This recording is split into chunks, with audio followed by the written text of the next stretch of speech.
Texas, land of oil barons, sprawling estates, and fortunes built on the backs of dust, sweat, and secrets. But behind the gates of its grandest mansions lie stories far darker than money could ever buy. Tonight, we step through the iron fences and into the echoing halls of the 25 most haunted mansions in Texas, each harboring tragedies, betrayals, and lingering spirits of the families that once called them home. Turn off the lights. Let the silence settle. Because in these houses, the ghosts don't hide in closets. They sit beside you at the dinner table. The Driscoll Mansion in Austin, Texas, stands as a monument to both grandeur and tragedy. Built in the late 19th century, the mansion later became a hotel, its walls steeped in the lives and stories of those who walked its halls. At the heart of its opulent design lies a restless spirit that refuses to be forgotten. Colonel Jesse Driscoll, a man whose rise and fall mirrored the turbulent times in which he lived. Once a prosperous cattleman, Driscoll built his empire on determination and pride, constructing a home that reflected his ambition and success. But when financial ruin overtook him, he died isolated and heartbroken, leaving behind a legacy of wealth, elegance, and lingering sorrow.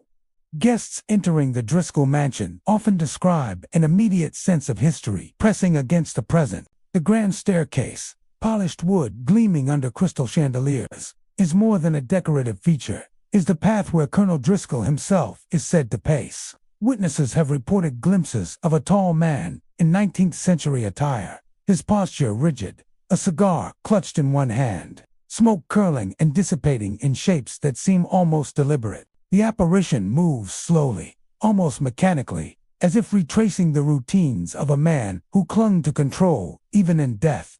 The air often carries the faint scent of tobacco, a ghostly reminder of Driscoll's presence, so vivid that many believe the colonel is watching over the mansion, guarding his home even after life has left him.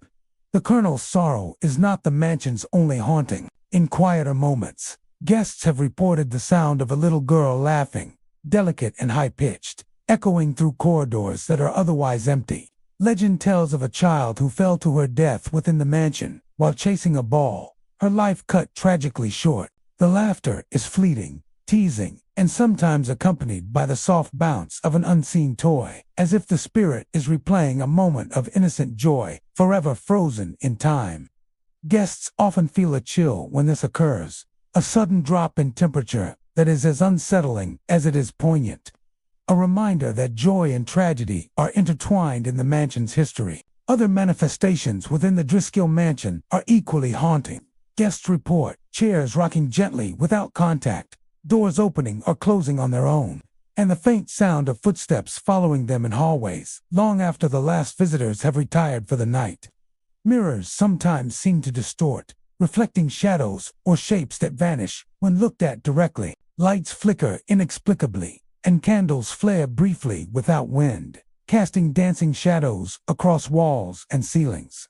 These phenomena create an atmosphere of tension and anticipation, an omnipresent awareness that the mansion is not entirely empty, and that its past residents continue to walk its halls alongside the living. Staff at the Driscoll Mansion have long accepted these occurrences as part of the building's character. Many speak of the colonel with quiet respect, acknowledging his dominance and pride even in spectral form. Housekeepers, waitstaff, and front desk personnel often report seeing him ascend or descend the grand staircase, pause in the lobby, or linger near certain hallways. Some have adapted routines to minimize disturbances, moving with care near areas most associated with activity. Attempts to ignore or dismiss the manifestations are often met with stronger signs-soothing noises, shadows moving more distinctly, or the lingering scent of tobacco intensifying. The mansion seems to respond to awareness, requiring a measured acknowledgement of its spectral residents. Guests' experiences vary, depending on their sensitivity and the time of day. Afternoon visitors may notice only subtle signs, a flicker of shadow, the faint echo of laughter, or the mysterious sway of a chair. Those who dine or stay overnight report more pronounced encounters, the sound of pacing footsteps along the staircase, the sensation of unseen eyes following them, or the fleeting image of Colonel Driscoll as he moves deliberately across the floor. The little girl's laughter, sometimes mingled with a soft thud of a ball, is described as playful yet heartbreaking, reminding visitors that the mansion holds both joy and sorrow, opulence and grief, in equal measure. The mansion's architecture enhances its spectral presence. High ceilings, grand staircases, and long corridors create spaces where sound and light behave unpredictably, amplifying even minor noises into eerie echoes. Ornate woodwork and mirrored surfaces reflect and distort light, creating shifting shadows that seem to move with intention. Even the most modern renovations cannot erase the weight of history embedded in the walls. The Driscoll Mansion carries the memories of those who lived and died within it, and these memories manifest in ways that bridge the past and present. Visiting the Driscoll Mansion is more than an experience of luxury. It is a journey through time, a confrontation with lives that once flourished and ended within the same walls. The presence of Colonel Jesse Driscoll, steadfast even in death, and the fleeting spirit of the little girl, replaying the joy she lost, create a layered atmosphere of elegance, interwoven with melancholy. Patrons leave with memories that are more than aesthetic. They carry the sensation of being observed, of witnessing history embodied in spectral form.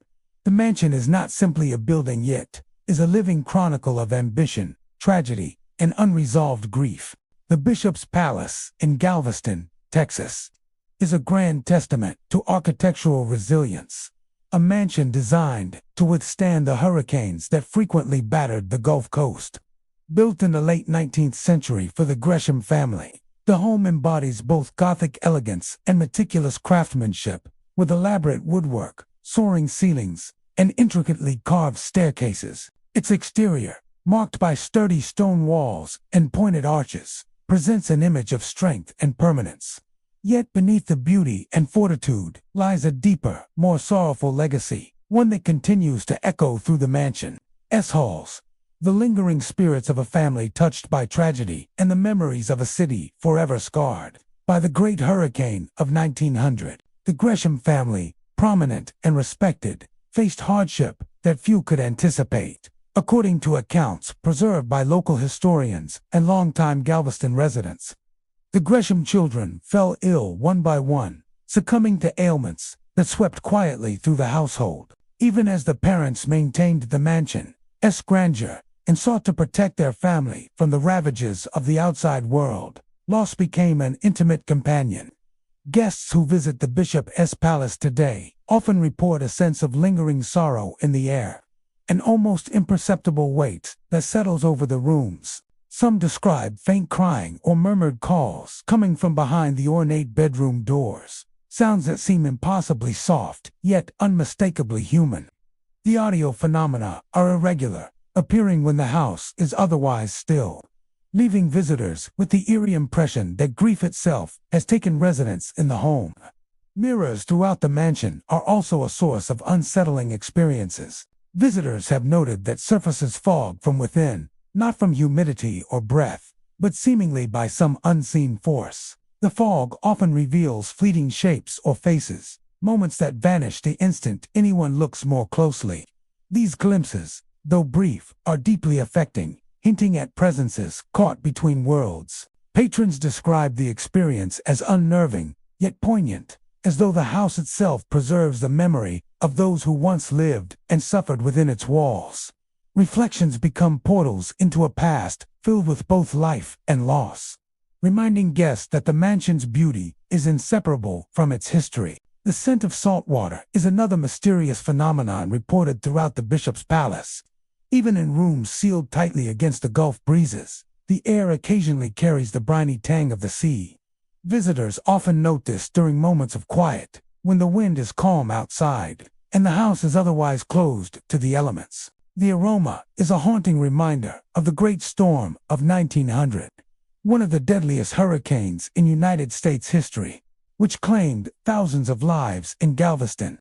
The hurricane transformed the city, leaving devastation in its wake, and the Bishop's Palace seems to hold its memory like a silent witness.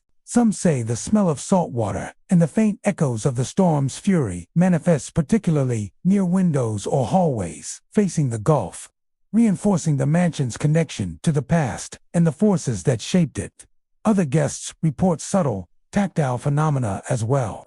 Doors creak open or close without cause, floors groan as though someone walks overhead, and chandeliers sway lightly even when no draft is present. Shadows shift unexpectedly along the walls, particularly near staircases or corridors that lead to the bedrooms. Some visitors feel a sudden chill, especially when near the rooms where the children were said to have fallen ill. The experiences are rarely frightening in an overt way. Instead, they carry a melancholic quality, a sense that the house itself mourns and preserves the memories of those it has lost. Staff at the Bishop's Palace have long grown accustomed to the mansion's subtler manifestations. They speak quietly of the children and the storm spirits, acknowledging their presence while maintaining the daily operations of tours, events, and housekeeping. Certain practices are followed with care. Doors are opened gently, furniture is moved deliberately, and staff avoid raising their voices unnecessarily in areas known for activity. Many believe that the mansion responds to attention and respect, that the spirits linger in patterns tied to acknowledgement rather than disturbance. When visitors act with curiosity and reverence, phenomena remain subtle. When ignored or disrupted, manifestations can become more noticeable, fogging mirrors, stronger scents of salt water, or sudden cold drafts that drift through the halls. The architecture of the Bishop's Palace amplifies its haunting qualities.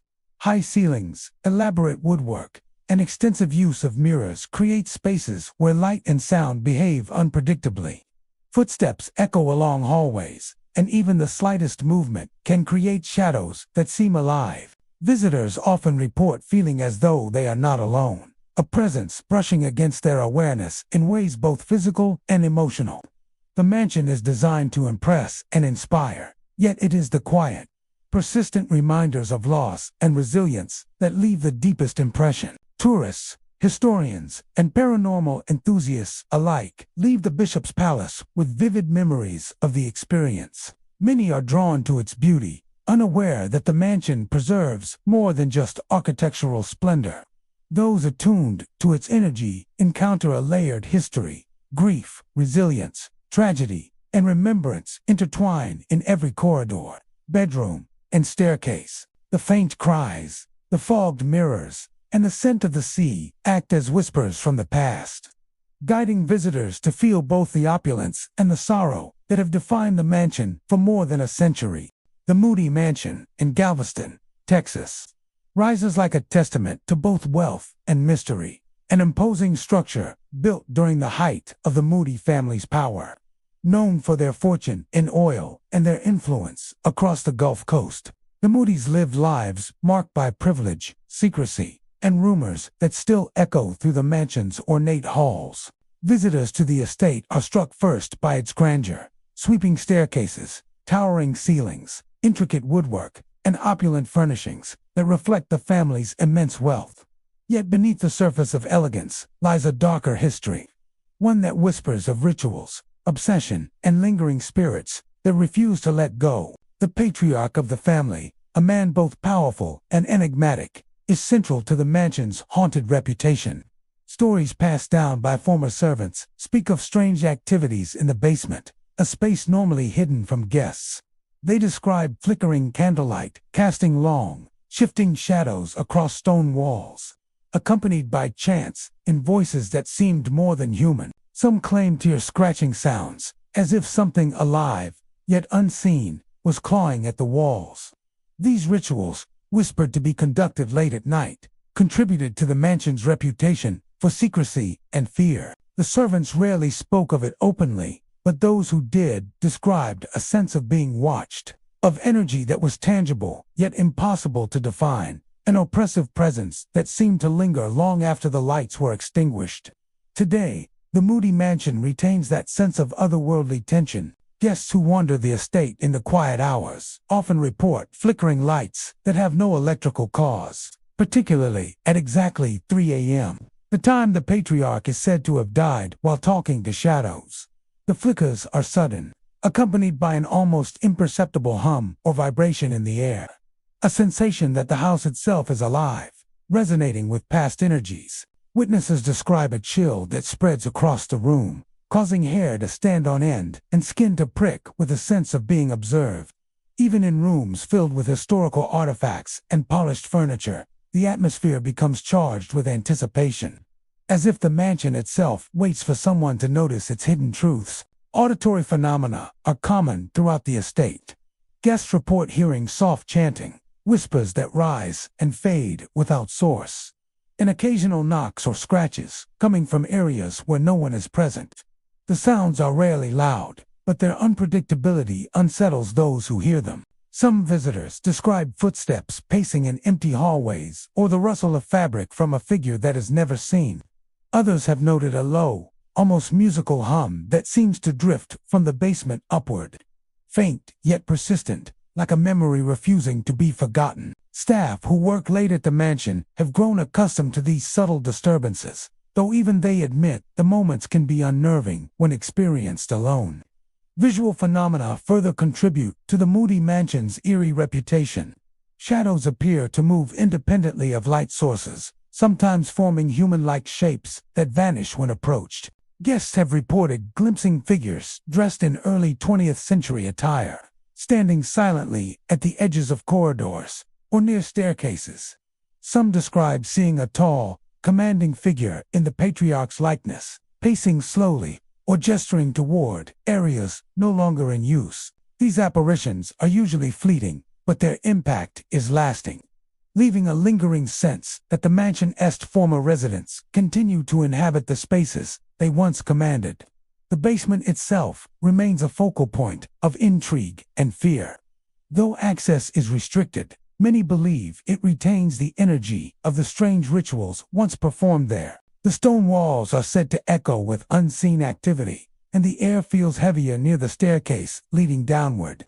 Staff have reported sensations of coldness and dread when in proximity to the basement, while some guests walking nearby have felt the temperature drop sharply as if something unseen had passed. The basement's aura is one of secrecy and tension, reinforcing the stories that have circulated for decades about the patriarch's obsession with rituals and his fascination with shadowed presences. Even in the mansion's more public areas, the legacy of the Moody family's secrets is felt. Chandeliers sway slightly when no draft is present. Paintings seem to follow observers with their gaze, and doors open or close without cause. These manifestations are subtle but persistent, creating an environment where history, opulence, and the supernatural intersect. Visitors often describe a mix of awe and unease, recognizing the beauty of the mansion while simultaneously sensing the weight of the tragedies and mysteries it contains. Paranormal enthusiasts and historians alike have documented these phenomena, noting the consistency of reports, the specificity of times, and the layered experiences that include visual, auditory, and tactile sensations. Skeptics may attribute the activity to imagination or natural causes, but the recurring nature of incidents, particularly at 3 a.m., lends credence to the belief that the mansion is imprinted with the energy of the Moody family's past. Whether seen as haunting or as a memory of history preserved in energy, the experience is undeniably immersive. The Herd Craig House in McKinney, Texas, is more than a historic residence. It's a living memory, a home where the past refuses to be forgotten. Built in the late 19th century, the house reflects the elegance and charm of its era. With high ceilings, ornate woodwork, and antique furnishings that speak to a family devoted to beauty and tradition. Grace Hurd, one of its most notable residents, loved the home deeply. She cared for every detail, ensuring that the rooms gleamed and the antiques remained polished, a reflection of both her pride and her affection for the house. When she passed, the Herd Craig house did not simply become a relic. It retained her presence, preserving echoes of a life lived with devotion to family and home. Visitors today often report hearing a soft, melodic hum drifting through the halls. It is described as a woman singing an old hymn, delicate and soothing, a sound that seems to come from nowhere and everywhere at once. Guests say the hum is accompanied by the subtle motion of furniture, as if Grace herself is brushing invisible dust from the polished surfaces she once cared for so meticulously. Chairs are sometimes found slightly shifted, tables appear tidied despite no human presence, and lamps seem to glow a little brighter in certain rooms. The sensation is gentle rather than threatening, a quiet reminder that the house holds memories of its former residents in ways both tangible and intangible. Charles Hurd, Grace's husband, is also said to linger in the house, though his presence is less constant and more elusive.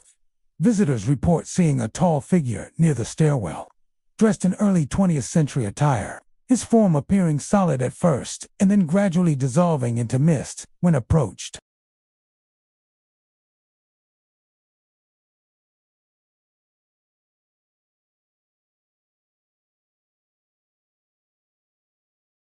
Witnesses describe a sense of calm, mixed with melancholy, as if Charles is waiting for something or someone that will never arrive.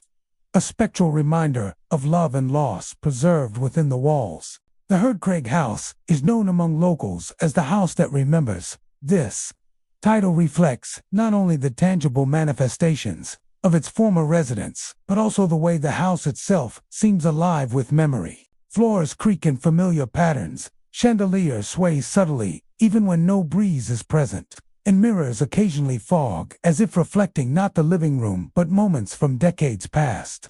Guests have reported feeling sudden shifts in temperature, a gentle coolness in hallways where no vents or drafts exist, reinforcing the impression that the house is inhabited by unseen yet attentive eyes. Visitors often describe a layered experience when touring the Hurd-Craig house. During the day, sunlight streams through tall windows, illuminating the ornate moldings and historic furnishings, creating an atmosphere of warmth and elegance. Yet, as evening falls, the house seems to take on a more ethereal character. Shadows lengthen along the walls, and the faint humming of Grace Hurd's hymn grows more noticeable. Footsteps, soft but deliberate, echo through empty hallways, and doors that were closed moments before may be found slightly ajar. Patrons describe a feeling of being observed without fear, a sensation that is at once comforting and eerie, as if the house is offering a gentle acknowledgement of their presence while maintaining its own quiet dominion. Staff and caretakers at the Hurd-Craig house have learned to coexist with these unusual occurrences. Many speak of Grace and Charles with a mixture of affection and respect, noting that minor adjustments in the house's upkeep seem to influence the activity. Furniture is moved with care, rooms are left tidy but not excessively disturbed, and certain areas are approached with gentle acknowledgement rather than brusque handling. Staff have found that when the house is treated with respect, the manifestations remain subtle, often appearing as soft sounds or fleeting glimpses rather than overt displays. This delicate balance reinforces the sense that the Hurd-Craig house is a place where attention and reverence allow the past to coexist peacefully with the present. Some visitors report the sensation of Grace's presence more strongly than others. Patrons who linger near the parlor or the main staircase describe feeling a warm, almost maternal energy, a sense of calm reassurance that permeates the air. The humming of hymns can sometimes be heard more distinctly in these areas, accompanied by the faint rustle of fabric or the subtle shifting of furniture. The impression is that Grace is carrying out the rituals she held dear in life, tidying her beloved home and ensuring that everything remains as it should. Charles's presence, by contrast, is quieter and more spectral, a misty figure that seems to move through familiar pathways, forever walking alongside his wife, yet forever separate from the living. The Hurd-Craig house invites visitors to witness history in a way that few other homes can offer. It is not merely a museum of objects or architecture, but a dwelling where memory and spirit are interwoven with daily life. Patrons leave with a sense of connection, as though they have shared a brief moment with the souls of Grace and Charles Hurd, glimpsing lives that once flourished and continued to linger in delicate, almost imperceptible ways. The house, with its polished floors, antique furniture, and grand staircases, stands as a testament to the enduring power of memory, love, and devotion. Ashton Villa in Galveston, Texas, is a mansion that exudes both elegance and an unsettling charm, a home where beauty and mystery intertwine. Built in the mid-19th century by James Monroe Brown, a man of ambition and wealth, the house reflects the grandeur of a bygone era. With sprawling rooms, ornate woodwork, and high ceilings designed to impress visitors and showcase status. Yet behind its architectural splendor lies a legacy of eccentricity, mysticism, and lingering spirits that continues to capture the imagination of locals and tourists alike. The mansion's most famous resident, Betty Brown, left an indelible mark on the estate, one that is said to persist long after her death. Betty Brown was known for her eccentric nature and fascination with the occult. From a young age, she immersed herself in mysticism, conducting seances and exploring spiritual practices that were considered unusual even in her own time. Family members and staff noted her preoccupation with communicating with the unseen, and her rooms were often filled with symbols, candles, and objects used in her rituals. Betty's interest in the supernatural was not merely a hobby.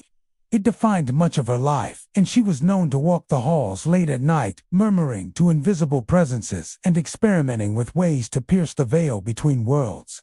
After Betty Brown's death, Ashton Villa became more than just a historic haunt, became a site where the lines between life and the afterlife seemed to blur. Tour guides and visitors alike report a range of phenomena that suggest her spirit never truly left. Footsteps are heard echoing through the grand hallways, moving with purpose, yet leaving no visible source. Guests often describe the sensation of being followed by unseen movement, the faint shuffle of shoes across polished wood, or the soft creak of a floorboard that should be empty. These experiences, while subtle, create an atmosphere of anticipation and unease, a reminder that Betty's presence lingers in the mansion she loved. Windows throughout Ashton Villa are another common focus of the hauntings. Betty had a particular fondness for fresh air and often opened the tall windows herself, letting sunlight and breeze flow into her rooms. To this day, guides report that certain windows are inexplicably found unlatched each morning, despite being secured the night before. Some visitors claim to feel a draft, accompanied by a faint sense of movement near the openings, as if Betty's spirit is continuing her ritual of welcoming the outside world into her home. The combination of open windows, shifting lights, and the whisper of the wind contributes to the mansion's ethereal atmosphere, bridging the past with the present. Ashton Villa's interiors further enhance the sense of the supernatural. Elaborate woodwork, high ceilings, and antique furnishings provide spaces where sound carries in unusual ways, amplifying echoes and creating the impression of distant movement. Shadows seem to shift and bend unexpectedly, often at the periphery of vision, prompting visitors to glance toward corners or stairwells where no one stands. Mirrors occasionally distort reflections, sometimes showing fleeting glimpses of figures in period attire, their images vanishing the moment they are closely observed. These subtle effects reinforce the mansion's reputation as a place where the ordinary rules of perception do not always apply. Staff members and tour guides at Ashton Villa have grown familiar with the mansion's peculiarities. Many speak respectfully of Betty Brown's lingering presence, describing a coexistence that blends daily routine with acknowledgement of the supernatural. Candles flicker without explanation, lamps glow dimly even when turned off, and objects occasionally shift slightly in ways that seem purposeful rather than accidental. Guides often incorporate these stories into tours, sharing them with visitors as part of the mansion's living history. They recount that the mansion does not feel malevolent. Rather, it exudes a quiet, persistent reminder of the life and personality that shaped it. A spirit that is both curious and attentive. Auditory experiences are especially prominent in visitor accounts. The soft hum of Betty's voice, sometimes heard as faint murmuring or song, drifts through hallways in ways that cannot be attributed to echoes or the building's acoustics. Footsteps appear at irregular intervals, sometimes pausing as if to observe those present, then fading as mysteriously as they began. Guests report moments when the air feels charged, a tingling sensation that spreads across the skin, accompanied by a subtle chill that signals a presence nearby. These occurrences, while intangible, leave a strong impression, creating an immersive experience that blends history, architecture, and the supernatural.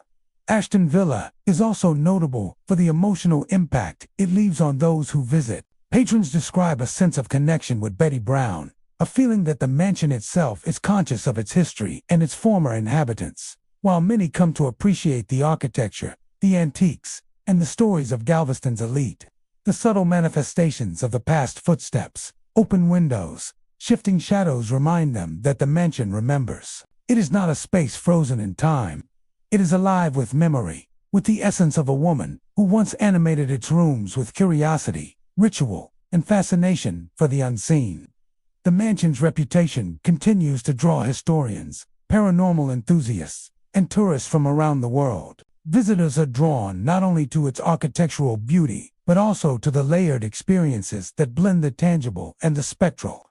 The stories of Betty Brown's continued presence, the sound of her footsteps, the movement of objects, and the open windows all contribute to a living narrative, one that transforms the house from a static historical site into a dynamic encounter with the past. The Mansell House in San Antonio, Texas, stands as a testament to grandeur and sorrow. A stone mansion whose stately architecture conceals a history marked by tragedy. Built in the late 19th century, the house was a symbol of wealth and refinement, with sweeping staircases, intricately carved woodwork, and rooms designed to host the city's elite. The Mansell family, prominent in social circles, was renowned for extravagant gatherings that brought together the upper crust of San Antonio. Candles flickered across polished tables, crystal glasses clinked in cheerful toasts, and laughter echoed through the high-ceilinged halls. Yet behind the elegance and celebration, the mansion held a fragile heart, one that would be shattered on a single, fateful night. The youngest Mansell's son, a boy known for his curiosity and energy, met a tragic end in the family's backyard fountain. On a warm summer evening, during one of the house's famed parties, the child wandered too close to the water's edge. Accounts from family and staff describe a moment of panic, the boy slipping into the fountain's depths before anyone could reach him. Despite frantic attempts at rescue, he drowned, leaving the family and household staff devastated. The parties ceased abruptly, laughter replaced by mourning, and a heavy silence settled over the home. The once celebratory halls seemed to carry a lingering grief, a sorrow that would not dissipate with time. Since that night, the Mansell House has been associated with unusual and haunting phenomena. Guests frequently report hearing the sound of splashing water, even when the fountain has long since dried. The noise is described as gentle at first, a ripple across tiles or stone, before escalating into frantic, desperate splashes. Patrons often feel a chill accompany the sounds, as if the air itself carries the panic of the young boy. These auditory experiences are most commonly reported in the evening. When the house is quieter and shadows lengthen across the walls, visitors describe the sensation of being watched, the feeling that unseen eyes are tracking their movements as the ghostly sounds fill the rooms. The child's voice is perhaps the most chilling of the manifestations. Guests have reported hearing faint whispers, often a soft, urgent repetition of "Don't tell mother." The words carry an unmistakable tone of fear and pleading, as though the boy is trying to hide a secret or protect someone he loved. The whispers appear in various rooms, and even outside near the fountain, suggesting that the child's spirit roams the estate, bound by the trauma of his untimely death. Witnesses describe a strange mixture of sadness and innocence in the voice, a reminder that the mansion's elegance once masked the vulnerability of the lives within. The mansion's interior amplifies the haunting. Tall ceilings and long hallways carry sound unusually well, causing footsteps or faint voices to echo, sometimes blending with the supernatural manifestations. Antique furniture occasionally shifts as if nudged by invisible hands, and chandeliers sway without breeze, casting dancing shadows across the polished floors.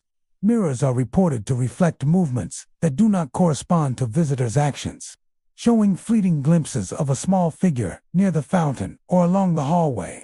These visual and auditory cues combine to create an immersive experience, where the mansion feels alive with memories, grief, and lingering presence. Staff and caretakers of the Mansell House have long respected the house's unusual energy. They report that when the mansion is treated with care and reverence, manifestations are less startling, often appearing as subtle sounds or gentle movements rather than overt displays. Some employees describe a sense of companionship from the boy's spirit, as if he is guiding or observing rather than threatening. Others note that the area near the fountain, particularly after dark, is imbued with a palpable energy, a mixture of sorrow, longing, and unfinished business. While the fountain itself has been drained and restored, it remains a focal point for the haunting, a silent witness to the tragedy that occurred so many years ago. Visitors to the Mansell House often recount the emotional resonance of the experience. Patrons are initially drawn by the mansion's historical significance and architectural beauty, yet they leave with a profound awareness of the lives that once animated it. Many describe moments of sudden awareness, hearing the splashing water or the boy's whisper in quiet corridors, a reminder that the mansion holds on to memory in ways that cannot be easily explained. The interplay of grief and beauty creates an atmosphere both haunting and poignant, where history is felt as much as it is seen. The Mansell House serves as a unique link between past and present. The tragedy of the youngest son's death has left an indelible mark, embedding sorrow and remembrance into the very fabric of the mansion. Guests who walk the halls after dark are reminded that life, joy, and grief coexist, and that some events echo far beyond their immediate occurrence. The splashing water of the dry fountain, the whispers of a frightened child, and the subtle movements of objects all combine to create a narrative that transcends architecture, telling a story of loss, lingering presence, and memory. The Minger Mansion in San Antonio, Texas, is a building steeped in history, sorrow, and lingering spirits. Long before the Minger Hotel became a landmark of the city, there stood a stately home where Henry and Mary Minger, German immigrants of means and ambition, established their lives together. The mansion was a reflection of their success, with grand rooms, polished woodwork, and elegantly furnished parlors where the family entertained friends and business associates. The walls witnessed celebrations, quiet afternoons, and the rhythms of daily life. Yet they would also become the silent keepers of grief, a sorrow that would endure long after the living had passed. Henry Minger, a successful entrepreneur, was a figure of stability and energy in the household. He was devoted to Mary and deeply involved in the affairs of their home and business. Mary, devoted and loving, relied on Henry's presence for both guidance and comfort. Their life together, though framed by societal expectations and the routines of the era, was also marked by intimacy and mutual dependence. Visitors to the mansion in its heyday would have seen a home alive with activity, a space where laughter, conversation, and music echoed through the high ceilings and spacious rooms. But life's certainty proved fragile, and tragedy struck when Henry passed away unexpectedly, leaving Mary enveloped in grief that transformed both her world and the home around her. Mary's sorrow became tangible within the mansion, turning the once vibrant household into a somber place of mourning. Guests and later caretakers described the atmosphere as heavy with melancholy, an almost palpable tension that clung to the rooms long after her husband's passing. Mary's mourning rituals were extensive. She would spend hours near windows that framed views of the city, her gaze fixed on streets and landscapes that once brought her joy with Henry by her side. Visitors have since reported seeing a tall, solemn figure, dressed in black, standing silently by the windows, her posture rigid, her face turned toward the outside world, forever watching for a return that would never come. The apparition of Mary Minger is the most frequently reported phenomenon in the mansion. Guests often describe glimpsing a shadowy silhouette in the parlor or near the front windows, particularly during late afternoons and evenings. Some say her image appears so vivid that they can make out the folds of her morning dress, the slight tilt of her head, and the ghostly stillness of her hands. When approached, she fades gradually into the surrounding darkness, leaving behind only the lingering sense of her presence, a cold draft, or a faint whisper of a sigh carried through the halls. This haunting is gentle yet mournful, a persistent reminder of a woman's unending grief. Mary's connection to the mansion is closely tied to the home's architecture and objects. Heavy draperies, polished wood, and ornate furnishings seem to hold energy that responds to her presence. Visitors have reported chairs that shift slightly, candles flickering without draft, and subtle creaks in the floorboards where no one walks. Mirrors are particularly active, reflecting images that are not present, capturing fleeting glimpses of a figure in black or the faint outline of someone looking out a window. These phenomena create a layered sense of interaction with Mary's spirit, blending sight, sound, and subtle motion into an experience that feels both immediate and timeless. The mansion's windows, especially those Mary favored, are often described as focal points of the haunting. Though some of these windows no longer open, visitors report that her gaze seems fixed upon them as if she still watches the outside world, hoping for a return that will never occur. The effect is hauntingly poignant. A woman bound to a home, her presence tied to the view, to memories of love and loss, and to the life she once shared with Henry. This fixation on the windows reinforces the impression that the mansion itself is imbued with memory, a living repository of emotion that refuses to fade. Guests often recount auditory experiences that accompany Mary's visual manifestations. Soft, melancholy sighs can be heard in empty rooms, and faint footsteps echo along hallways long after the household has gone quiet. Some visitors report a sudden drop in temperature near the windows where Mary is seen, or the subtle sound of fabric brushing against furniture, as though she moves through the space unseen. These occurrences are irregular, but consistent enough to form a pattern, suggesting a presence that is attentive, deliberate, and intimately connected to the mansion itself. Staff and caretakers of the mansion have learned to respect and acknowledge the spirit's presence.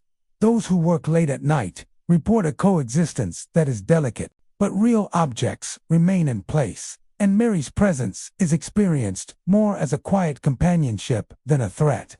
Tour guides often share her story with visitors, explaining how her grief transformed the home, turning it into a space where history and the supernatural intersect. Visitors are encouraged to observe respectfully, to notice the details, the flickering shadows, the slight creak of a floorboard, the figure in black by the window, and to recognize that some attachments are stronger than time, geography, or even death itself.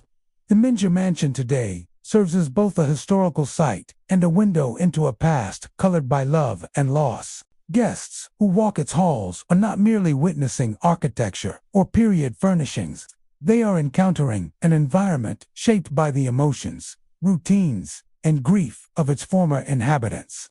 Mary Menger's presence reminds visitors that homes are more than bricks and mortar. They are vessels for memory, emotion, and the lives that unfold within them. The silhouette in black, forever gazing through the windows, embodies the enduring power of attachment, the way sorrow can linger, and the ability of a spirit to leave its mark on a place that was once home. The Lubbock House in Lubbock, Texas, sits on the outskirts of town as a decaying monument to both ambition and dark legend. Once a sprawling ranch home belonging to the Lubbock family, the estate was a symbol of wealth and perseverance during one of the harshest periods in American history. Built with wide porches, high ceilings, and walls lined with family portraits, the house was intended to reflect the success and stability of its owners. During the Dust Bowl years of the 1930s, the Lubbocks faced the same relentless challenges as many in the region: wind-swept plains, failing crops, and economic uncertainty. But the patriarch of the family, determined to preserve the land that had been in his family for generations, is said to have turned to something far darker than toil or prayer. According to local lore, the Lubbock patriarch made a pact during the Dust Bowl, a bargain that ensured his land would survive the relentless drought and dust storms. The details of the pact are shrouded in rumor, but whispers suggest that it required a terrible price: the bloodline itself. Families in the area would later speak in hushed tones about how the Lubbock's prosperity seemed unnatural. Their survival during a time of mass loss, both uncanny and frightening. Those who ventured near the property reported an oppressive presence, an invisible weight that seemed to seep from the walls, a warning of the cost that had been paid for survival. The house today is abandoned, yet it is far from empty. Crosses line the walls, a silent testament to grief, warning, or perhaps an attempt to ward off whatever darkness still lingers within. Visitors and urban explorers report a sense of unease the moment they step onto the grounds. The air is heavy, carrying the scent of dust and something metallic, faint but unmistakable. Windows, broken or boarded up, seem to watch, and the wind whistles through empty halls as though carrying voices from a time long past. The Lubbock house does not announce its presence with spectacle. Its hauntings are subtle, creeping, and profoundly unsettling. Inside, family portraits dominate the rooms. Once they celebrated the faces of a lineage, but now they appear mutilated. Eyes are scratched out, expressions distorted by time, decay, and something far more sinister. Guests often report a shiver of recognition and fear, as if the portraits are alive, witnessing those who wander through the home. Some claim the scratches were not caused by time or vandals alone, but by the hands or eyes of the spirits within. A silent, persistent condemnation of the living who dare intrude. Each room seems to hold a memory of its former occupants, a lingering presence that refuses to rest, bound to the estate and the tragic bargain that sustained it. Footsteps are a recurring phenomenon. Visitors have reported hearing measured pacing through the dust-laden halls. The sound of worn shoes scraping against floorboards that have long been neglected. The most disturbing detail is the counting that accompanies the footsteps. 1, 2, 3. The cadence echoes with an unnatural rhythm, as if the spirit is replaying a ritual, a punishment, or a memory over and over again. And then, abruptly, the footsteps fall silent. The sudden absence is almost more terrifying than the sound itself, leaving an oppressive quiet that presses in on the visitor. The counting is precise and deliberate, a haunting reminder of the discipline, despair, or control that once governed the household. Locals rarely speak openly of the Lubbock family, but those who do offer cryptic warnings. They speak of the house as cursed, a place where ambition and desperation collided with forces beyond human understanding. To step inside is to enter a space where history is tangible, yet laced with something unnatural. A place where human choices have left scars that extend beyond flesh and blood. The exterior of the house adds to its unnerving aura. The sprawling ranch grounds are overgrown, fences sagging under the weight of years, wind-swept trees casting skeletal shadows across the crumbling walls. Dust devils spiral through the property, carrying the echo of the storms that shaped both the land and the family who once claimed it. Inside, the air is thick with the weight of history and sorrow. Some visitors report feeling cold spots in unexpected places, areas where temperature shifts abruptly despite the heat of the day. Others feel a subtle pressure on the chest, a sense of being observed by unseen eyes. Shadows seem to flicker at the edge of vision, suggesting forms just beyond perception. The house is alive in memory and in presence, a repository for anguish, grief, and perhaps the consequences of a deal made in desperation decades ago. The Lubbock house is more than an abandoned structure. It is a narrative etched in stone, wood, and dust. Each step inside, each glance at the defaced portraits, each faint whisper or counting footstep contributes to an experience that is simultaneously historical and supernatural. Visitors leave with an awareness that some places retain more than just memory. They hold on to the essence of life, death, and the choices made in between. The Terrell Mansion in Austin, Texas, stands as a Victorian testament to both architectural grandeur and the darker side of human ambition. Built with intricate woodwork, towering spires, and ornate moldings, the house is a visual masterpiece, reflecting the elegance and craftsmanship of its era. Visitors are immediately drawn to its beauty. The sweeping staircases, delicate carvings, and meticulously maintained gardens hint at a life of refinement and sophistication. Yet beneath the polished floors and gilded chandeliers lies a history marked by obsession, experimentation, and the lingering residue of sorrow. The mansion's charm is undeniable, but its reputation for haunting has intrigued and unsettled those who dare to step inside. The house's most infamous occupant was Dr. Goodall Wooten, a physician whose brilliance was matched only by his fascination with the effects of morphine. In the early 1900s, Dr. Wooten conducted experiments that pushed the boundaries of medical ethics. While morphine was widely used for pain relief at the time, Wooten's curiosity extended far beyond conventional treatment. Rumors suggest he injected not only his patients, but also himself, exploring the drug's effects on consciousness, perception, and the human mind. His obsession led him to a delicate line between genius and madness, and those who worked or lived in the mansion would later describe an atmosphere thick with tension and unease, as if the house itself absorbed the doctor's psychological torment. Guests and locals recount experiences that suggest Dr. Wooten's presence endures within the mansion. At night, visitors report hearing pained moaning echoing through the hallways, a sound that seems to stretch and twist in the corners of the mansion, as tall ceilings and ornate staircases. The voice carries the weight of suffering and desperation, a reminder of the experiments that once took place within these walls. Some describe hearing the moaning, followed by an eerie silence, broken only by the creak of floorboards or the rustle of unseen movement. The effect is unsettling, a combination of sorrow, fear, and the uncanny sensation of witnessing the consequences of a mind pushed too far. Auditory phenomena are often accompanied by olfactory ones. Guests have reported sudden and inexplicable bursts of scent, most commonly the sharp, medicinal tang of antiseptic mixed with the delicate sweetness of roses. The contrast is jarring. The clinical, almost sterile smell of a hospital or laboratory paired with the gentle, floral aroma associated with life and beauty. These scents appear suddenly, lingering only briefly before fading, leaving visitors with a sense of displacement, as if the mansion itself is simultaneously remembering pain and attempting to soothe it. The combination of sound and scent creates an immersive, almost tangible haunting, one that is deeply psychological as well as sensory. Dr. Wooten's experiments were said to involve both observation and participation, and the mansion seems to preserve this duality. Visitors often report fleeting glimpses of shadowy figures in hallways or near doorways, figures that appear to be pacing, agitated, or thoughtful. Sometimes the shadows vanish when approached, leaving behind only the sense of someone who has observed the room, as though monitoring the living as he once monitored his subjects.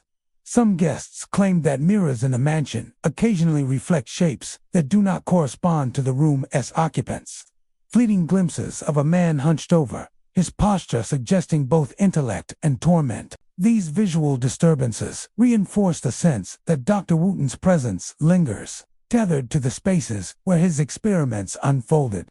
The mansion's architecture seems to amplify the haunting.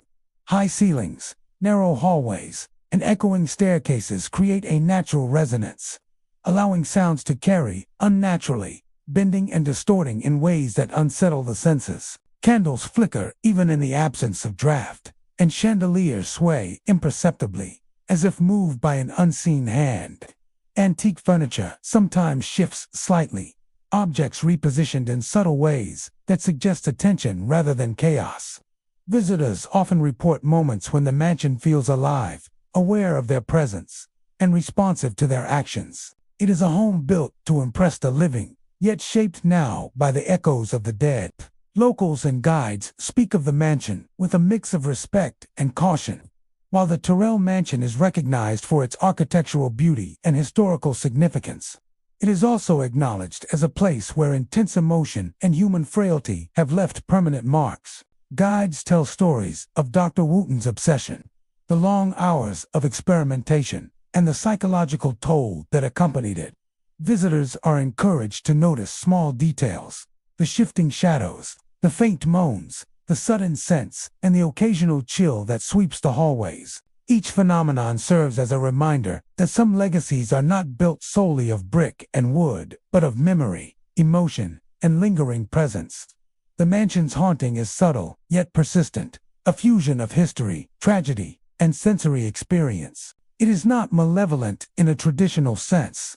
Rather, it is a reflection of the life that shaped it, a projection of Dr. Wooten's obsessions, grief, and relentless pursuit of understanding. Guests often leave with a sense of awe, mixed with unease, aware that the Terrell Mansion is more than a static historical site, is a living archive of the human psyche, capable of transmitting emotion across decades. The Tiedtke Estate in Brenham, Texas, is a sprawling property that stands as both a testament to ambition and a monument to mystery. Built by a German immigrant family in the late 19th century, the estate was designed to endure. A home that would shelter generations beneath its steeply pitched roofs, expansive verandas, and sturdy stone walls. The Tiedtkes were proud of their lineage, meticulous in their cultivation of the land and the estate's grandeur. Inside, the rooms were furnished with European elegance, carved wood, heavy draperies, and delicate porcelain vases that reflected sunlight through the tall windows. It was a home meant to celebrate family, heritage, and permanence. Yet beneath its stately charm, the estate holds secrets that have left an indelible mark on all who enter. The heart of the estate's dark story begins with the matriarch of the Tiedtke family. Little is known about the circumstances surrounding her death, though locals whisper of its mystery. Some say it was sudden, others hint at foul play. But the truth has been lost to time. What is clear is that her passing shattered the family's cohesion. Her children, once raised in this bastion of security and comfort, refused to remain. One by one, they abandoned the estate, leaving it empty and vulnerable, a hollow shell that would soon host whispers, shadows, and lingering echoes of the past. The house, designed for generations, instead became a vessel for absence and grief. Visitors to the Tiedtke estate frequently report experiences that defy explanation. Footsteps are a common phenomenon, described as light but deliberate, pacing behind guests or following them through hallways and across creaking floorboards. No matter where one goes, the sound seems to trace their movements, stopping abruptly whenever they turn to confront it. The echo of these steps often carries a rhythm, a slow and steady cadence that suggests someone moving with purpose, yet never revealing themselves. Guests describe the sensation as both unnerving and sorrowful, as if the unseen presence is mourning or searching rather than intending harm. Among the most compelling reports is the faint sound of a piano playing from the parlor. The music is described as soft, almost hesitant, with notes that seem to hover in the air before fading. What makes this occurrence particularly chilling is that the parlor is always locked. Guests and caretakers alike have tried to enter the room during these moments, hoping to uncover a source for the sound, only to find the space empty and silent. The piano, ornate and covered with dust, shows no evidence of movement, as though the melody itself exists only in the space between the physical and the supernatural. For some, the music evokes a sense of longing, a lingering memory of the matriarch's presence, or perhaps the sorrow of those who once inhabited the home. The estate's hallways and rooms amplify these eerie experiences. High ceilings and expansive corridors allow sounds to travel and distort, creating an atmosphere where footsteps, whispers, and piano notes seem to originate from impossible directions. Doors sometimes creak open by themselves, swinging slowly as if inviting a visitor into a space they cannot yet understand. Shadows flicker at the edges of vision, indistinct forms that vanish when approached. Some report a cold draft that moves through the house, despite closed windows, carrying the faint scent of wood polish, old paper, or even flowers that were once part of the estate's garden. These sensations combine to create an immersive haunting, one that engages multiple senses and leaves guests both fascinated and unsettled. Locals regard the Tiedtke estate with a mixture of reverence and caution. While its architecture and historical significance are acknowledged, the stories of its hauntings have grown into cautionary tales. Residents of Brenham speak in hushed tones of the matriarch's spirit, wandering the halls or lingering near the piano, watching over her abandoned home. Some suggest that the estate itself has absorbed the grief and longing of its former occupants, becoming a repository for emotions too powerful to dissipate with time. Visitors often sense an unspoken tension, a reminder that some places retain the essence of the lives lived within them long after the living have departed. Those who explore the estate at night are often struck by the duality of its presence. By day, the Tidkey estate can seem serene, almost picturesque, with sunlight streaming through the tall windows and illuminating the faded elegance of its interior. By night, however, the house transforms. Footsteps echo with intention, shadows twist and lengthen, and the parlor's locked piano seems to speak to those who listen carefully. The contrast between day and night amplifies the sense that the estate is alive with memory and emotion, a space where history and the supernatural intersect. The locked parlor, in particular, serves as a focal point for both intrigue and unease. Many visitors describe an inexplicable pull toward the room, drawn by the faint music or the sense of presence that emanates from behind the closed door. Despite repeated attempts to find a rational explanation, the mystery endures. The piano remains silent when approached, the room empty, yet the melody seems to linger in the air, a ghostly echo of the past that refuses to be forgotten. The Tidkey estate is a place where history and haunting coexist. Its architecture reflects the care and ambition of its builders, while its ghostly phenomena speak to grief, longing, and the power of memory. Footsteps follow, piano notes drift through locked doors, and shadows twist in the corners of the house, creating an experience that is as immersive as it is unsettling. Visitors leave with a heightened awareness that the estate is more than a building. It is a vessel for the lives, tragedies, and mysteries that once defined it. The Pecan Springs Mansion in San Marcos, Texas, stands as a haunting relic of both wealth and tragedy. Built in the 1800s by a wealthy plantation owner, the estate once symbolized prosperity and power. With its sprawling verandas, high ceilings, and stately rooms filled with fine furnishings, the grounds were meticulously maintained, with pecan trees lining the driveways and a nearby creek providing a serene backdrop.